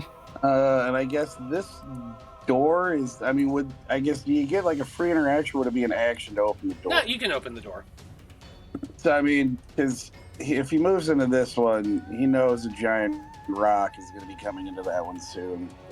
So he's going to kind of just sit here and just scoot in. I guess. Still this hex? Oh, what? That's still technically that hex, yeah. Move into the doorway to provide more room. And he's just going to tell them, he's like, all right, keep moving, keep moving. Yep. Zolos is definitely not hiding behind the door at all. Well, he's going to pop. They need room to run. I'm just teasing. In the way. Okay. Next up, we've got Dr. Bloom with Lark on deck. Is the plan to just straight up run? I mean, we need to get into an area where there's more space. Is what Zolos' idea is thinking. Okay. Because there's too many people. Well, let's just say there's too many rock creatures to take up so much in these little spaces. And we need to get Skarn into a spot where Skarn can do what Skarn does best and smash things. I don't feel like I do that best. I haven't done that at all today. You know what? Zolos, he's saying he's Tony Robbins. He is the ultimate motivational speaker, right? In Zolos's mind, Skarn smashes. Mm-hmm. Yeah. Well, it's nice to be thought of in that way.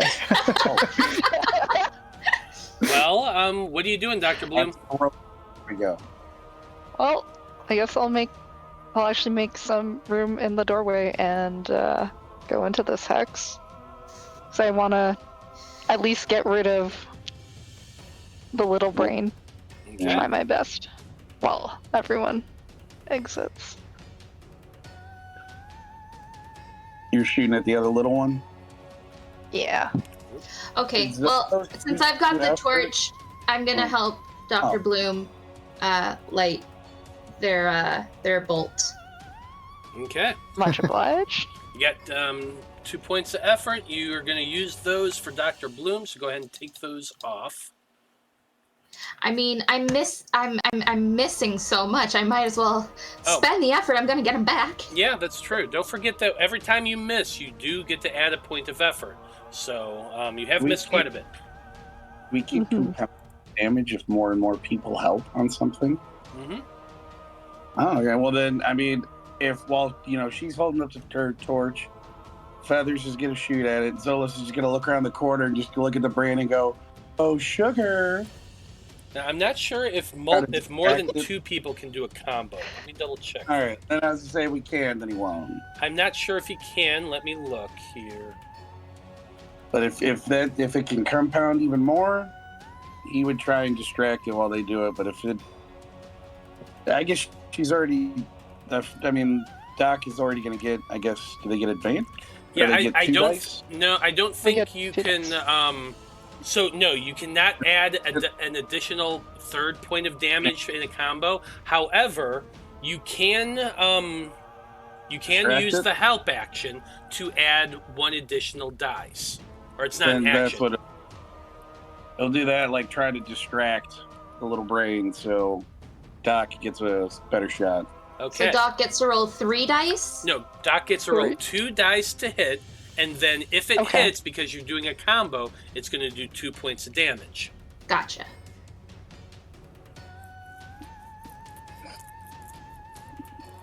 Okay. So you're Let's rolling do- 2d10, you're aiming for a 5, and if it hits, it does 2 points of damage. Let's see how you do. Are you for real? Boo! Oof. I'm so sorry. Oof. Ah. Yeah. Sure. Goodness. 8 It's and 9. brutal too. Yeah. So unfortunately, as Lark lights your crossbow, you both look at it and realize, oh shit, I don't have anything wrapped around this crossbow bolt. But you fire it anyway. It goes flying through the air, ricochets off the wall, and just lands on the ground. Grrr. But you did gain a point of effort if you don't have any. I'm maxed out. I've been trying to figure out how to get rid of its next person. Yeah, I'm gonna figure it out. you just Next gotta help person's Lark. people. But it is Lark's turn. You are up. However, you are also I do frightened. have to run away. You Yeah. have to use both of your movement and action to run away. So So that's one Movement. hex. there's 1 hex. And then movement for my second hex, and I'm gonna crawl back up and over the little boxes and crouch back behind them. I like it. And that's it. Oh, wait, I get to roll to see if I can get rid of it, right? Yes, you do. So you're Okay. rolling that d10. You're aiming for a 4.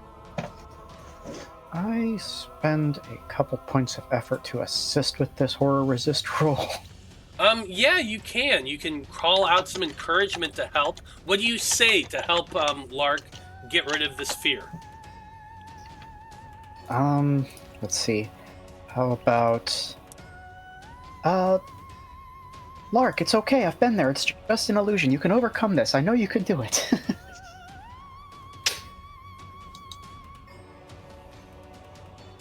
Okay.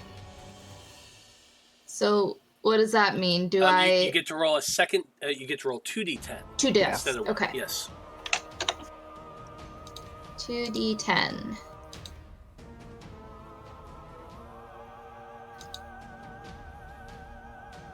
And the difficulty is 5, you It is said? 4. It's 4 4. now.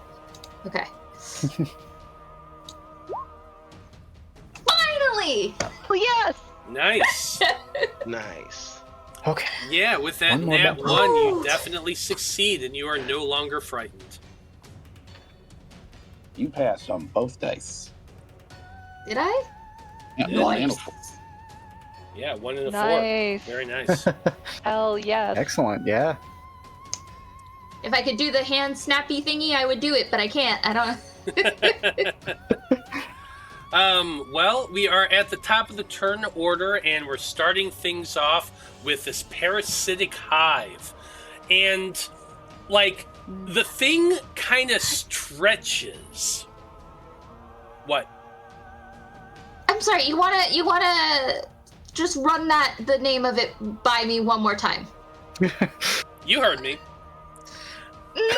Anyway, I don't want to have heard what I heard. like, you see as it moves down the corridor, like pseudopods come shooting out from the main mass of flesh. Just kind of, it hits the wall, pulls itself forward. It's almost like a slug moving, almost, just kind of pushing along with its body while the pseudopods yank and just kind of pull it along, helping it down the corridor.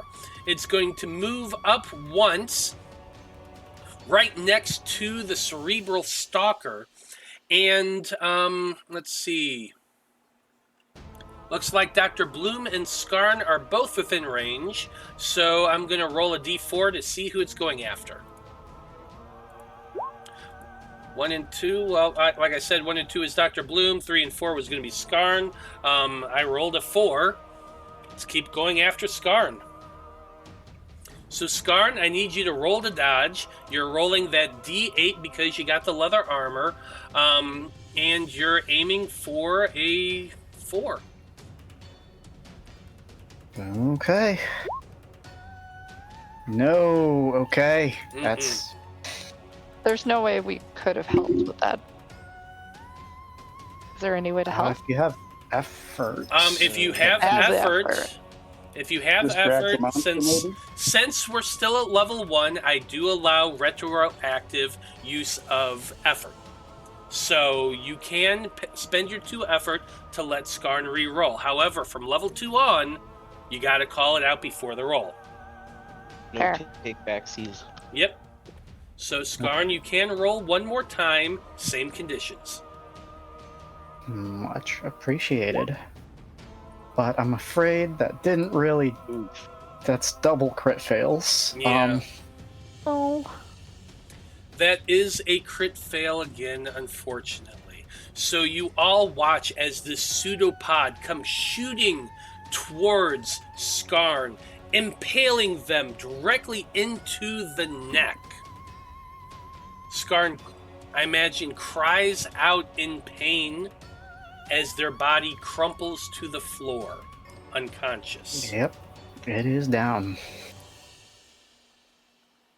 So we'll Been running this whole fight on 1 hit point, so it's about time. Dude, you've been dodging so many of these. It's been ridiculous. So potions. Why didn't you take one? It didn't seem that important at the time. Oh. that tracks. But now. Okay, Well, so now obviously it does, yeah. So here's what happens when you hit 0. When you take damage that would make your health negative, it simply drops to 0 instead. Or when you drop to 0 health, you can choose to either A, fall unconscious, or B, make a last stand. Keep in mind that you also gain effort from failing a void check, so you did get a point of effort back just now.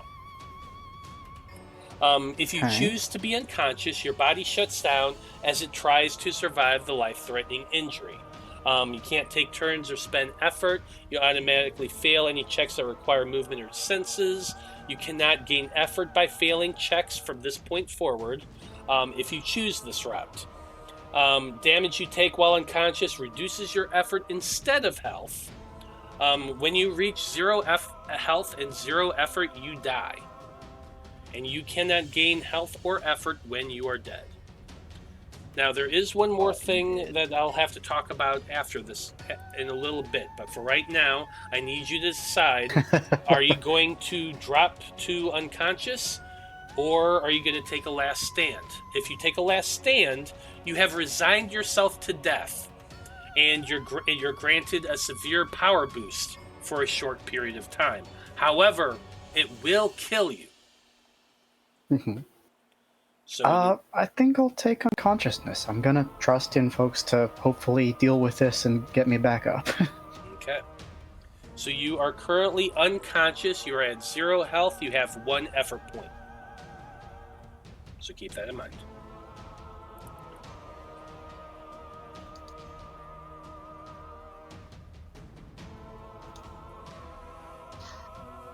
Next up, we've got one more cerebral stalker, with Skarn unconscious, and by the way, here's the thing that I should mention.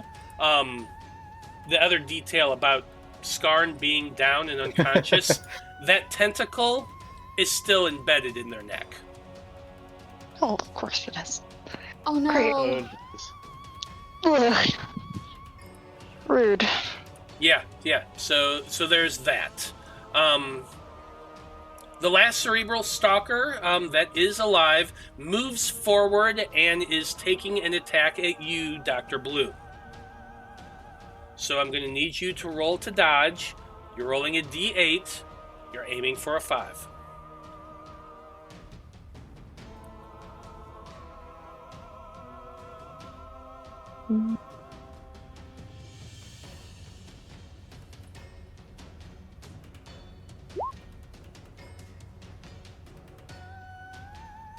What'd you get?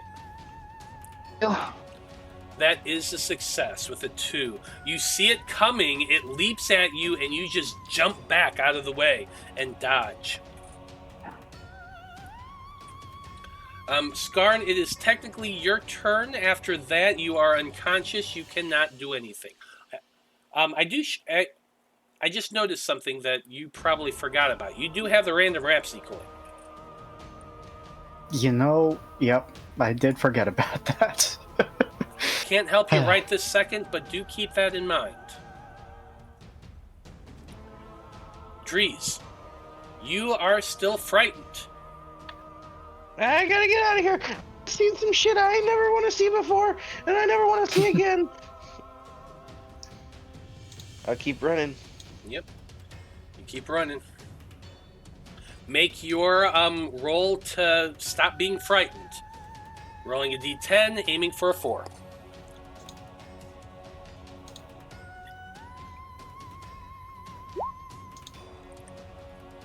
Nope. Can't shake off these horrors.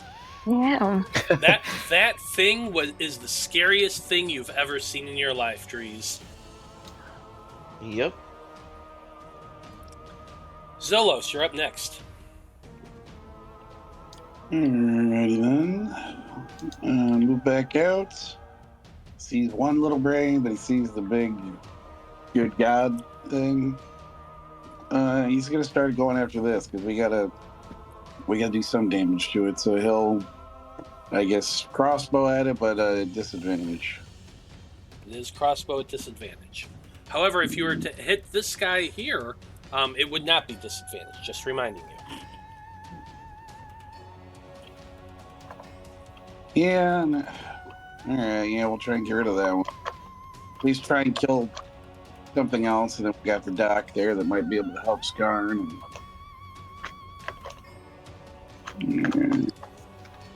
Who's holding the potions again? I think we had split them up, didn't we?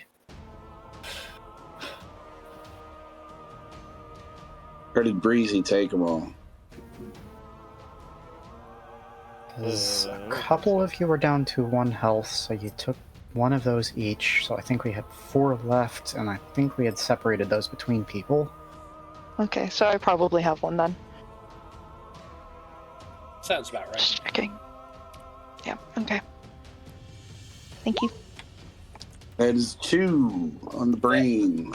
Hell yeah. Sorry, which one did you hit? Did you aim at the one doc? I guess the Little one? Got it. Yeah, the little. Yeah, 2 is a success. Your aim is true, and you strike the brain creature's center mass, doing 1 point of damage. Ooh. I mean, he already moved, so he is a hanging. Okay.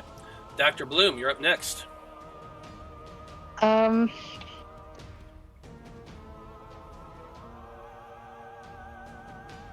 want to throw a health potion down Skarn's throat.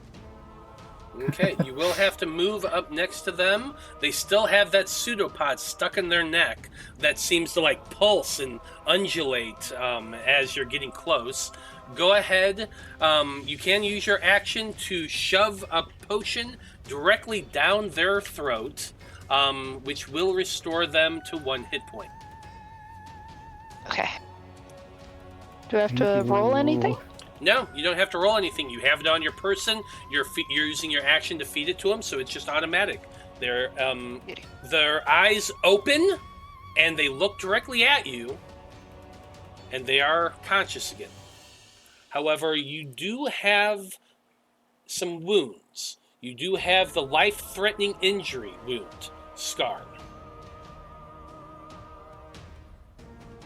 And it is at severity 3. Well, at least I'm in good company. I think a couple of us still have that one. Yeah, that's true. Lark, you're up next. You are hiding behind some boxes. You can barely see down the hall. What are you doing? I'm gonna climb back over and move back into the space towards the doorway, and I'm gonna take a shot at the little guy because the big one's too far away. That is true. Does anybody want to help out Lark before they make their shot?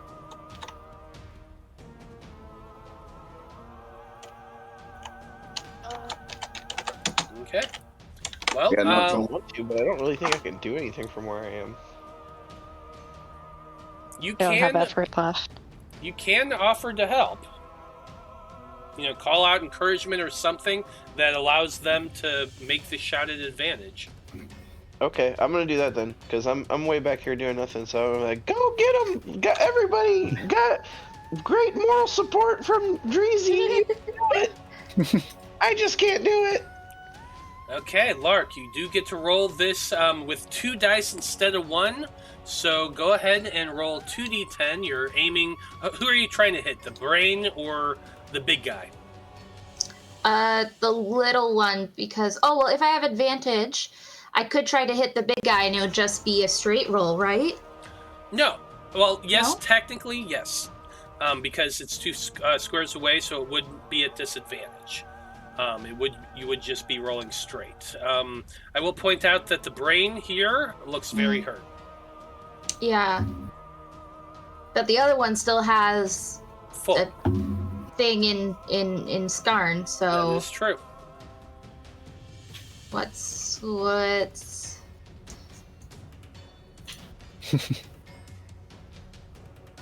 I'm gonna go for the bigger threat. Fair enough. Okay, activity.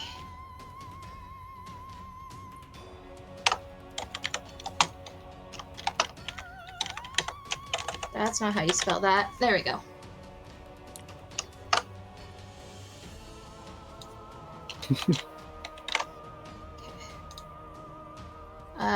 So it's gonna be 1 die, right? It's going to be just 1 die. The straight roll. Okay. It's your D10. It's a D10. The defense is 4. Ugh. Okay.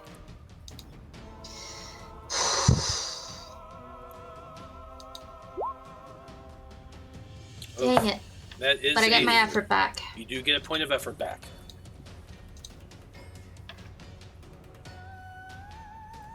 Okay. The parasitic hive's turn is next.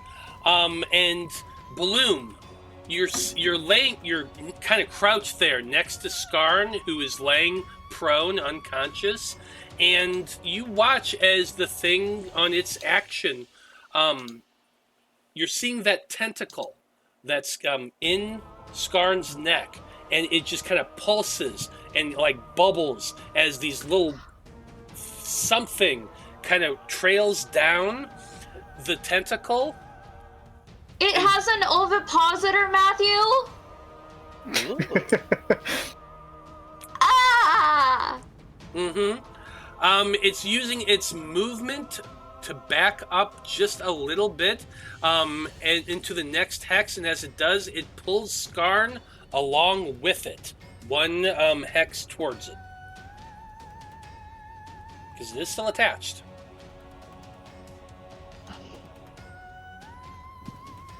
And that's its turn. We got the Cerebral Stalker up next. Dr. Bloom is right there. So I feel like you're kind of the clear target. So it's going to move downward, and it's attacking you. I'm going to need you to roll to dodge. You're rolling that D8, and you're aiming for a 5.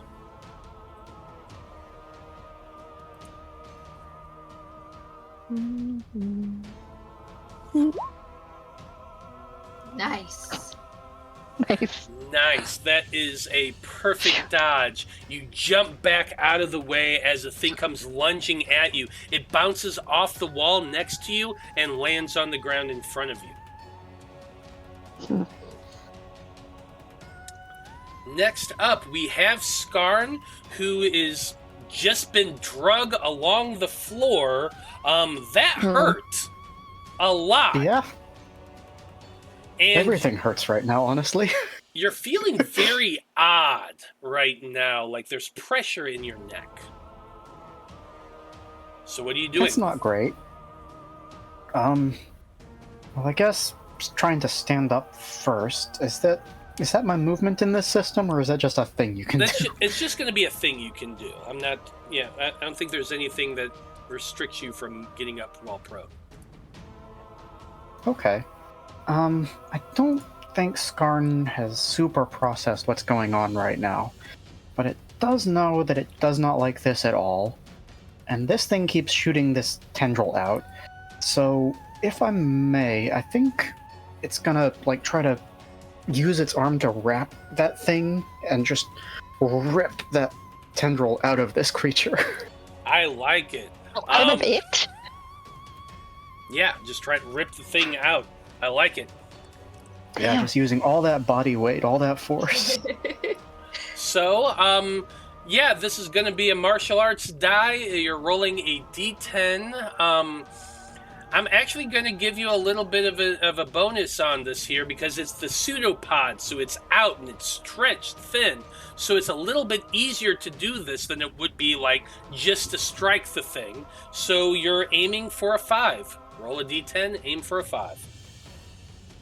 Okay, let's see how we do here.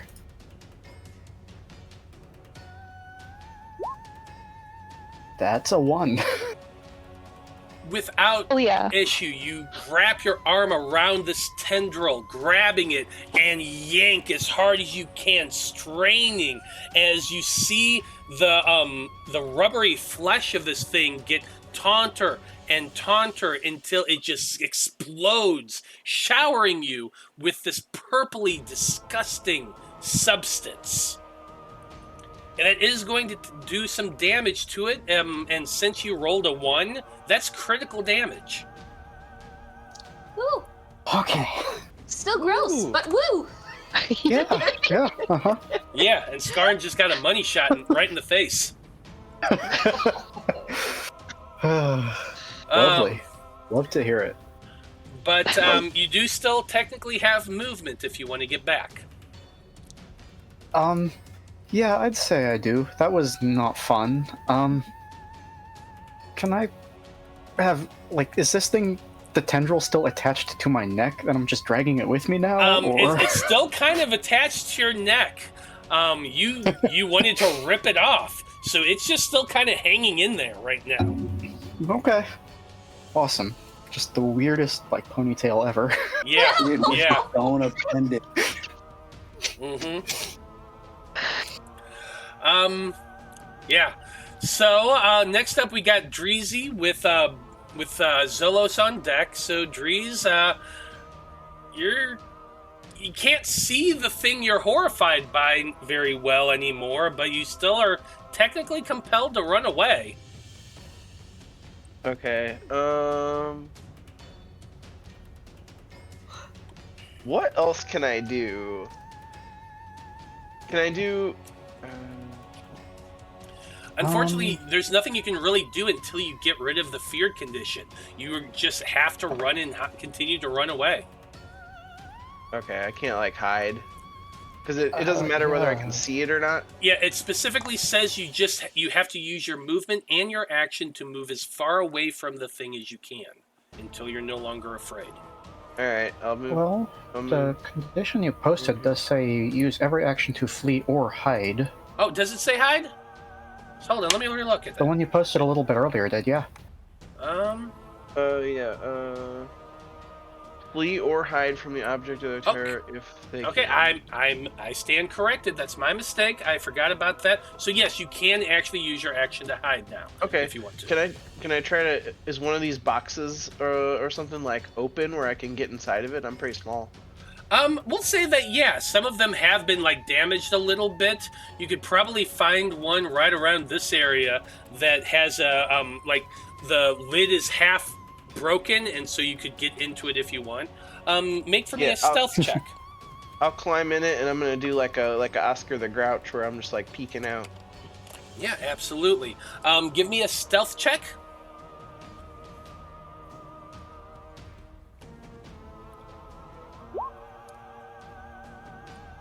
A 6.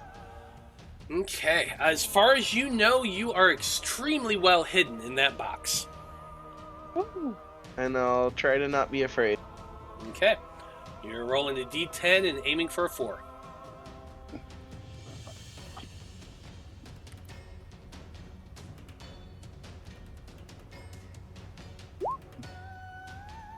All right. There you go. I know. Once you get into that secure hidden area, you just start calming your mind, trying to breathe and just focus a little bit, and you're finally able to push away the horror. Yeah, it'll be okay. My friends will kill that thing. I'm not even worried anymore. It is true. We'll see anyway. Zolos, you're up next with Dr. Bloom on deck.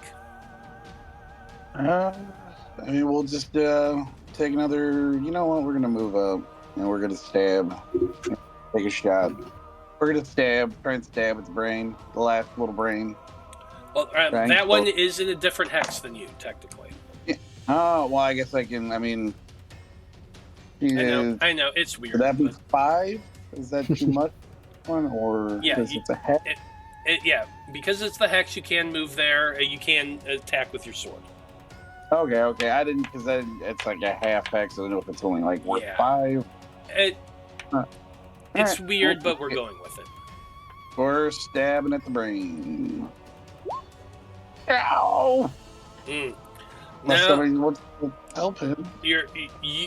Dr. Bloom and the creature is up against the wall. You try to stab at it. You almost hit Dr. Bloom. You barely miss, but you're not able to get the cerebral stalker. Couple of feathers float away. That's it for Zolos' turn. Dr. Bloom, you're next. I will also take a stab at this brain. Okay.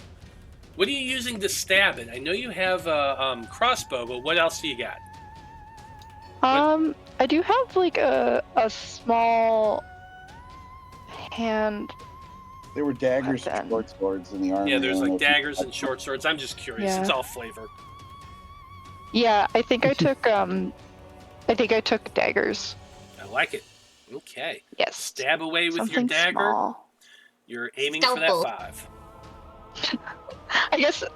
I mean, scalpels are professional.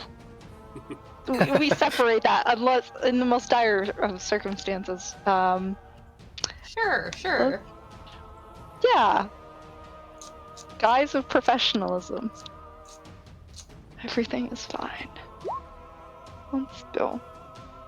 Shucks. I also missed. Yeah, that's a 7. Unfortunately, you did miss. Don't forget to take your effort back, guys. Yep, add your effort back Yes. for those of you who've been failing. Haha, I can finally refresh it. Excellent. Okay. Lark, you're up next. Yeah. So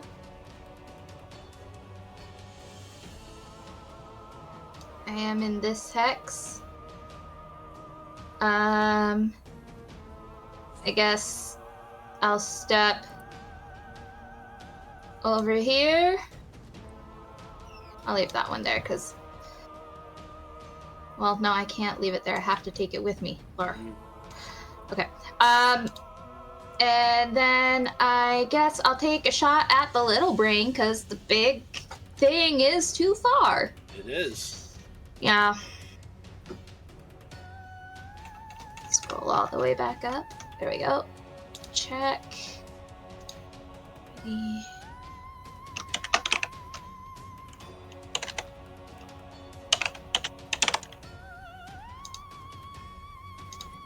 Is a 10. Hell yeah. Let's go. That is a nat 1. So tell us how this looks as you stab that crossbow bolt into the brain.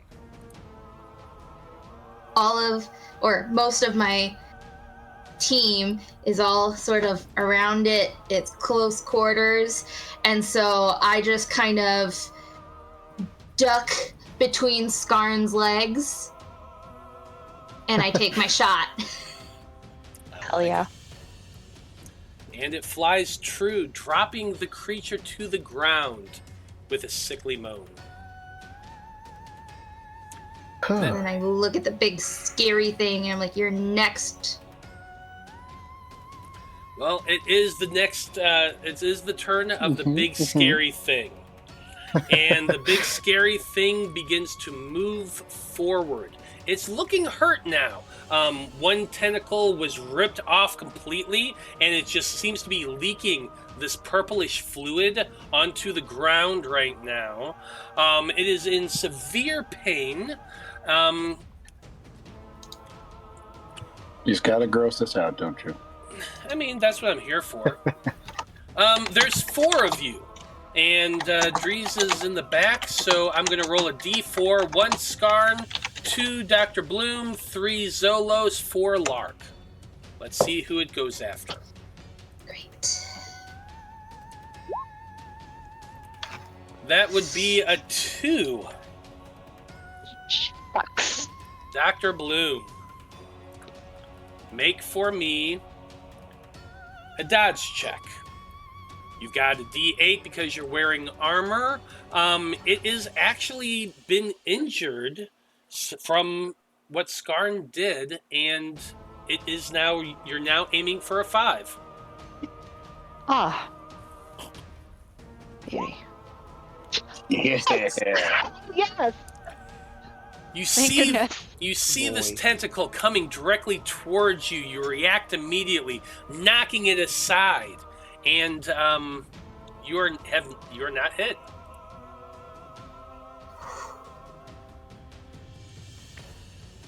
It would technically have a second attack, but because it is in so much pain from having one of the pseudopods ripped away, I'm making it lose its second attack this round.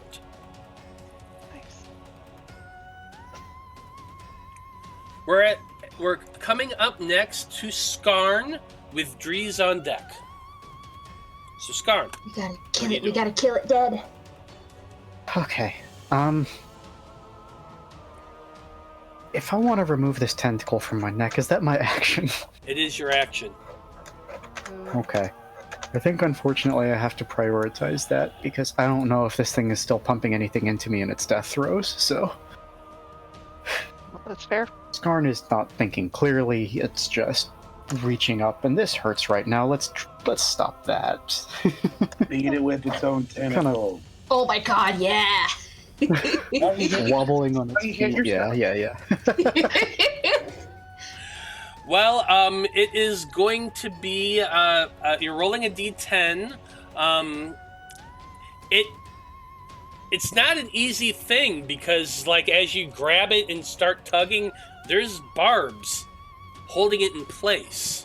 So you're going to need to, you got to roll a 5.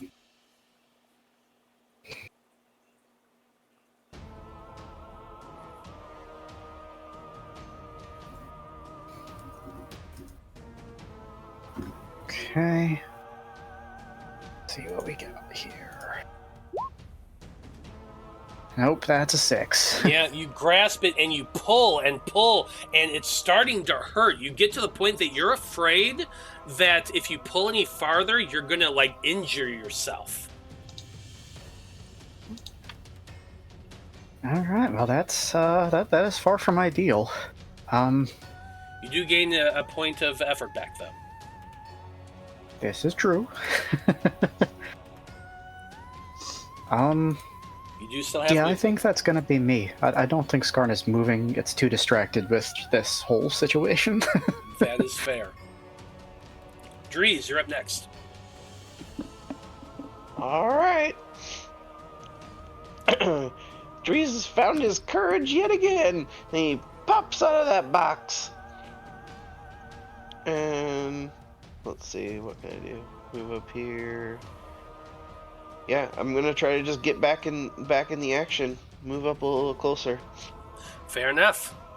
You guys Um, still alive? I am goblin, it's the healing. Well, that's it for Dreezy's turn. We got Zolos next with Dr. Bloom on deck. He's just gonna pick up, I guess he's got a trident, that's what I said, instead of like a sword. He's just gonna say, he's like, no guts, no glory.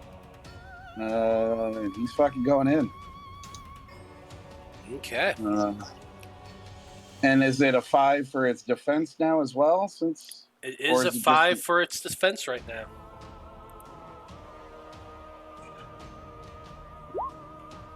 it's 2. Oh, wait a minute. No, sorry. Nice. It was the attack that was 5. The defense is 4. However, a 2 still hits. Well, 2 hits still. 2 does hit. You slash at it with that sword. Go ahead, Joe. I was saying, just kind of comes in and just, just ducks out a little bit. I'd like to think, maybe whatever's left of the appendage, Skarn head is wiggling around there, and he just stabs his trident or sword, skinning into his trident, just right up into its head. Yeah. Or into one of the many mouths it has. It's got a lot, like, all over Yeah. the place. We're talking hundreds of each, eyes and mouths. And you stab into one of them, you see a spurt of that purplish fluid come just fountaining out from your tit. It looks severely wounded, but it is still alive. Oh yeah, and then he's up in its face. He's putting himself front and center as motivation for everyone else. That's what Tony Robbins would do. He'd put himself in the death way to let everybody else. He wouldn't do that, let's face it. But he's getting up in there, make everybody else proud. Fair enough. Dr. Bloom, you're up next with Lark on deck. I think I'm gonna try to take that tentacle out of Scarred's neck. Which is what Okay. I would have wanted to do. Okay. So you are able to do that. Let me take a look at your skills real quick, because I remember you're a doctor, right? I'm a doctor. I have rather tricky, healing abilities. I have paramedic and I have disease healing. Yeah. So this is what I'm saying. From a mechanical standpoint, the paramedic does one thing, and that's what it does. However, because you are a doctor and you have the paramedic trait, what I'm going to tell you is I'm lowering the DC of you trying to pull it out by 1, because you're a medical professional. You know what you're doing. You're trying to do this as safely as possible. So I imagine you got gloves on your hands, you got a scalpel. You're trying to just use your tools like forceps and whatever to get this thing out of Skarn's neck. So you're still rolling a d10. However, the number you need to roll is a 6. Okay. So it's a little bit easier for you. Much appreciated. Yeah, for real. And it's a 6! 6 on the nose. Those. You're working hard trying to get this thing out, and it's tough because, like I said, you literally see barbs that have been pushed out from this thing to hold it in place, but you're using your forceps and your scalpel, and you're trying to cut little pieces and pull them out, and you're finally able to extract this tentacle thing from Skarn. Phew. Thank you. Anytime. Lark. This has not been a good day. No, it hasn't. No, it hasn't. Lark, you're up next. Yeah.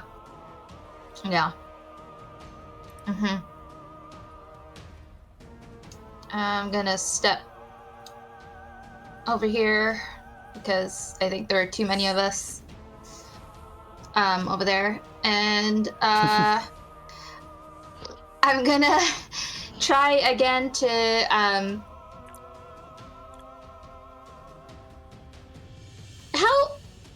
how is the horror looking? It's looking pretty wounded right now. Pretty wounded? Pretty yeah, bad? like it's looking pretty jacked up right now. Okay. Fuck it. I'm just gonna throw my torch at it. Okay. Yeah. Okay. You're I've only got one effort. I can't help. Because I would. screw trying to fiddle with trying to make a flaming bolt. I'm just gonna throw the whole torch at it. okay. So it's like a Throw flaming fire. club. It's a flaming club. Fire. Okay, you're throwing a flaming club torch at this thing. You're going to be rolling. The unfortunate thing is that this is an improvised weapon, which you're not very good at. So you can do this. It's going to be a D12 to roll. I mean, I'm good with clubs. But do you have an ability that lets you throw things? No. Oh, it's gonna be a D12. Does anybody want to try to help Lark before they make this roll? I don't have the effort, but I have no idea how I could. We can share effort, I thought. Like, if we each put in one. There is the encourage thing. When you encourage somebody, let me pull it up here real quick. Appreciate it. As an action, you can communicate with a PC and give some or all of your effort to them. So it's an action to do that. Okay. So does that mean they would be sacrificing their future action to do that? No, they have to use their action to do it ahead of time. So you have to do that on your turn. Okay.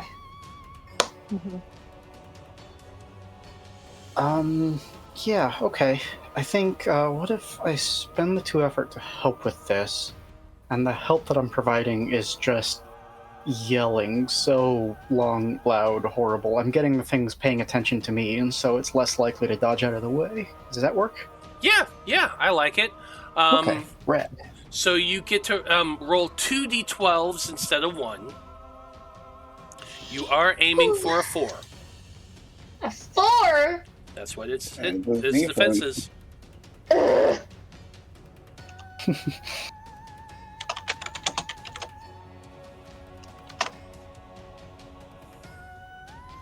Oh boy, oh boy, oh boy, oh boy.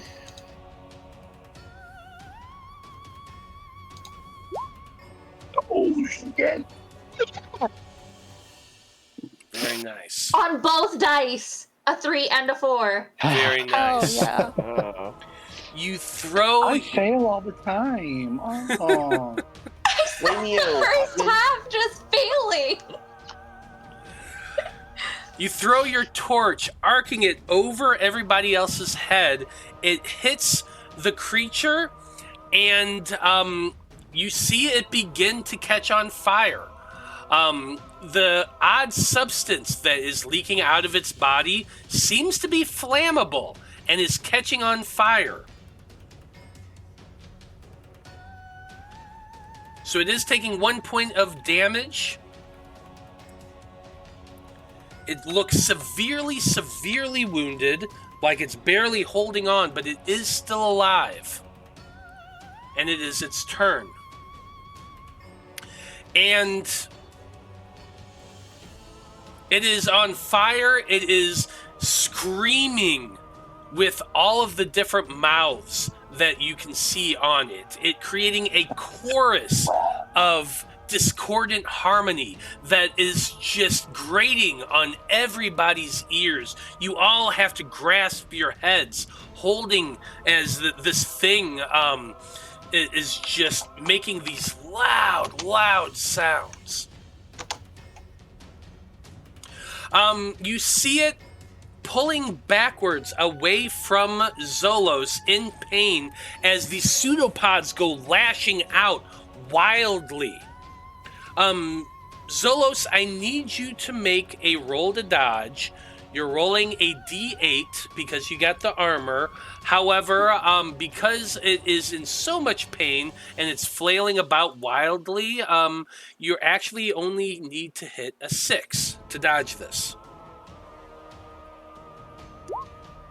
Ooh. However, Oh, God damn you.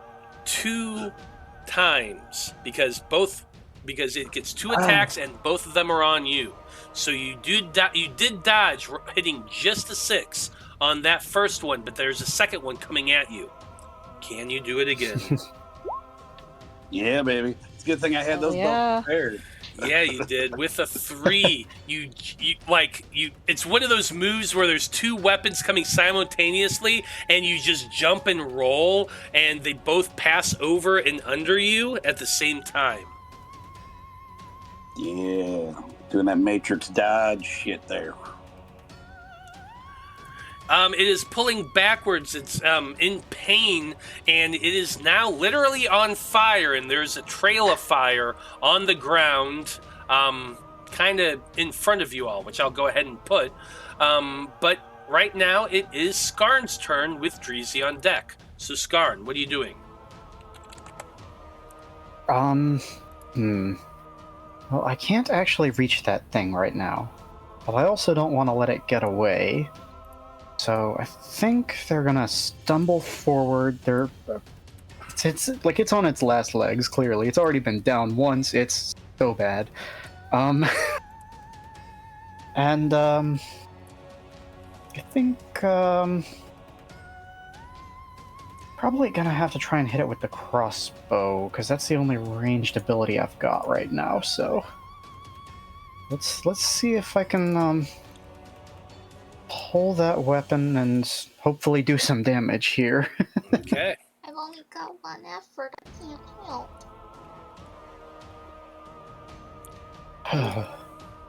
Well, this is going to be a D10 roll. You are aiming at the creature. Its defense is 4. Go ahead and roll. Alrighty. No, afraid not. Well, I will remind you, you do have the random Rhapsody coin. I do, but I don't know if this is important enough to use it on. Well, it's 1024. You can only. Oh, well, yeah, okay, let's do it. I mean, okay, yeah, when you put it that way. Yeah.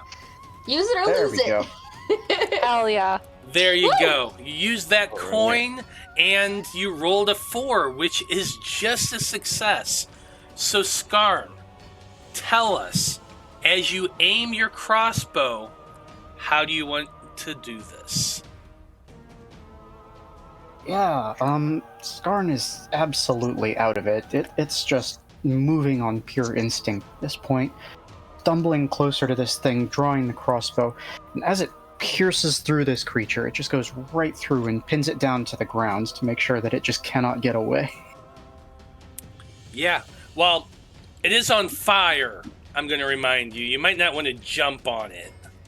But maybe you do, I don't know. I don't have enough movement to jump on it, that's why I had to pull the crossbow. Yeah.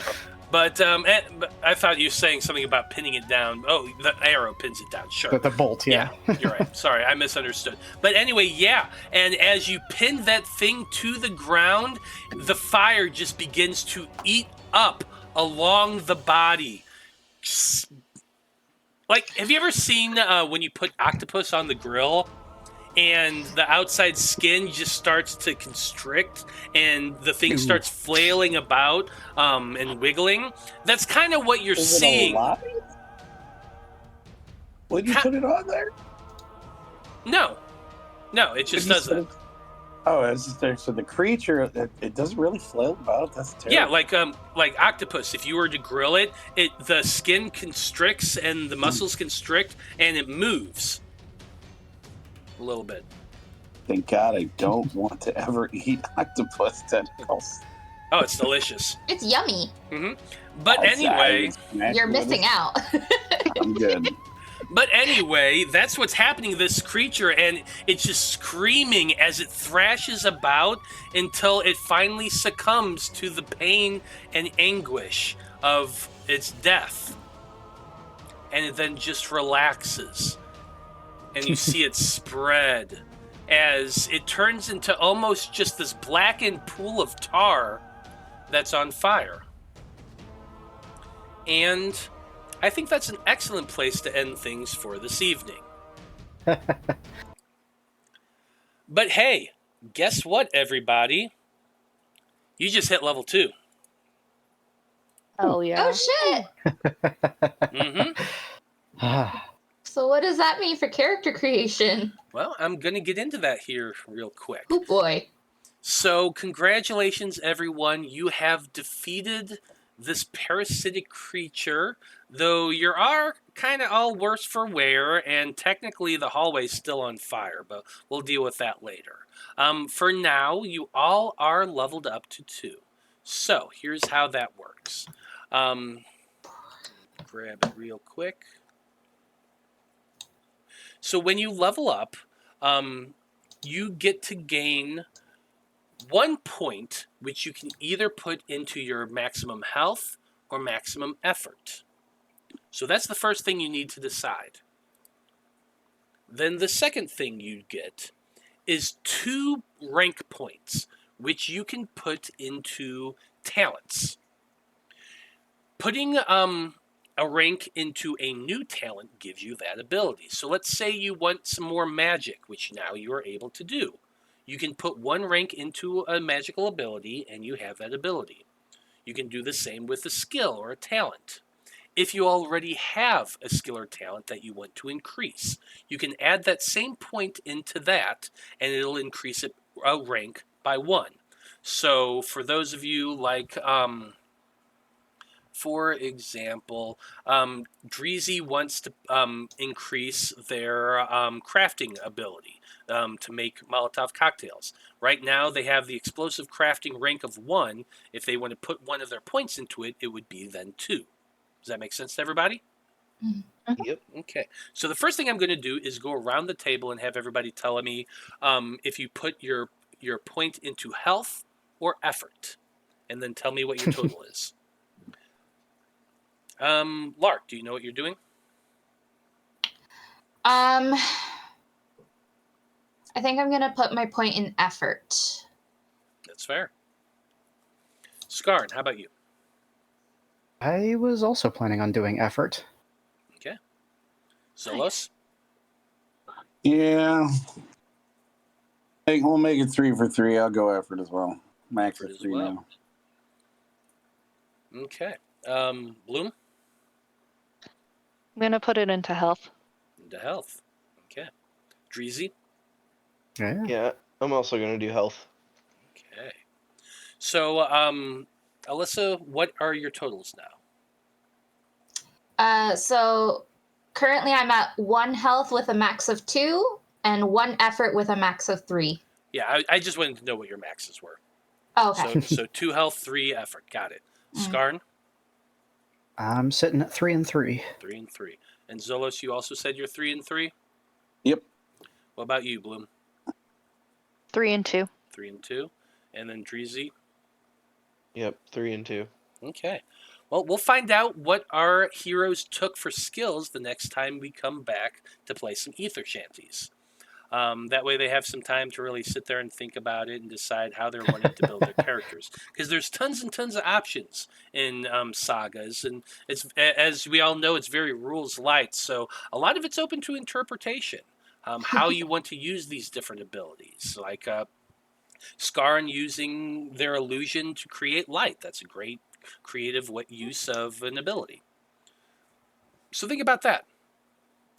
But as always, at the end of the day, as always at the end of the game, we go around the table to have everybody tell us who they are and where we can find them on the internet.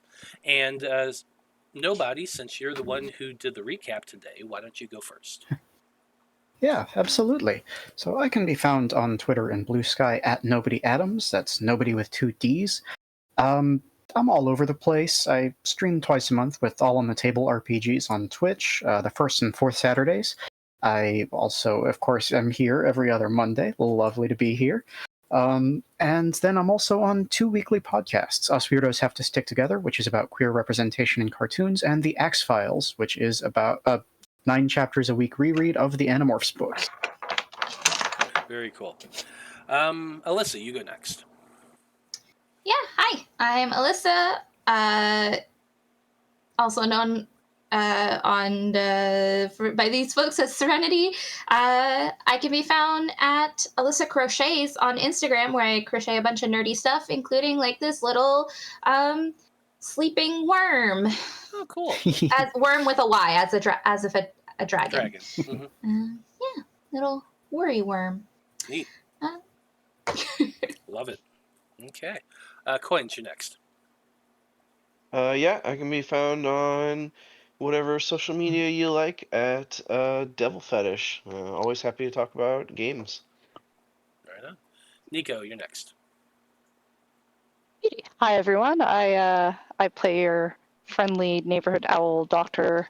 Bloom, and you can find me at Static Blue Stray, either with underscores between each of the names, or periods. I can never remember which. And you can only find me here. But I also wanted to show off this platypus that Alyssa made me. Ah, nice. With its very big tail. It's grumpy. That's It's adorable. grumpy. But that's me. Okay. Joe, you're next. Well, besides being the devilishly handsome Zolos Vohnagath, I am the adorable, actually devilishly handsome again, Corwin out of Goodwood on every other Wednesday on Curse of Strahd. Yeah, we are. What was it? We're in Varos. Is that the town Yep, we're in we're right in now? Varos. These people are weird. They're forced to smile. We just got the kids cleaned up and put to bed. Our bard is trying to make it with an elf bard. I mean, I know who he is, but No, I you don't. can't say. You don't know who he just- is. No, Ooh, you don't know who he changed is. him up even more. He definitely. But still, it's going to go down soon because Cog it's his God-given right to be an asshole and be a curmudgeon, and this town forces happiness on you. So shit's going to go down. Come join us Wednesday. It's going to be fun. It's definitely going to be fun. Okay, well, as always, I am Matthew R. Dawson, your friendly neighborhood host and game master here on the Random Rhapsody Network. You can find me every Monday and Wednesday running games for these crazy people. Other than that, you can also find me over on All on the Table, where I play twice a month. You can also find me next Saturday, the 16th. I am going to be on Lost Caravan RPG playing some Pathfinder, which is going to be a lot of fun. I'm bringing back a character who I've played in home campaigns, but I've never actually played him a whole lot. Well, I did a one-shot where I used him, but I'm bringing back my character, Edward Albert Poe, a curmudgeon wizard who is going to be hunting a dragon or something, I think we're doing. I don't know. But he's just going to bitch the entire time. It's going to be a lot of fun. Well, on behalf of everyone here in the Æther-Shanties and everyone in the Random Rhapsody crew, I just want to say, thank you, folks. It's been a delight. So long. Good luck. And until next time, may the winds of Æther ever fill your sails. And good night.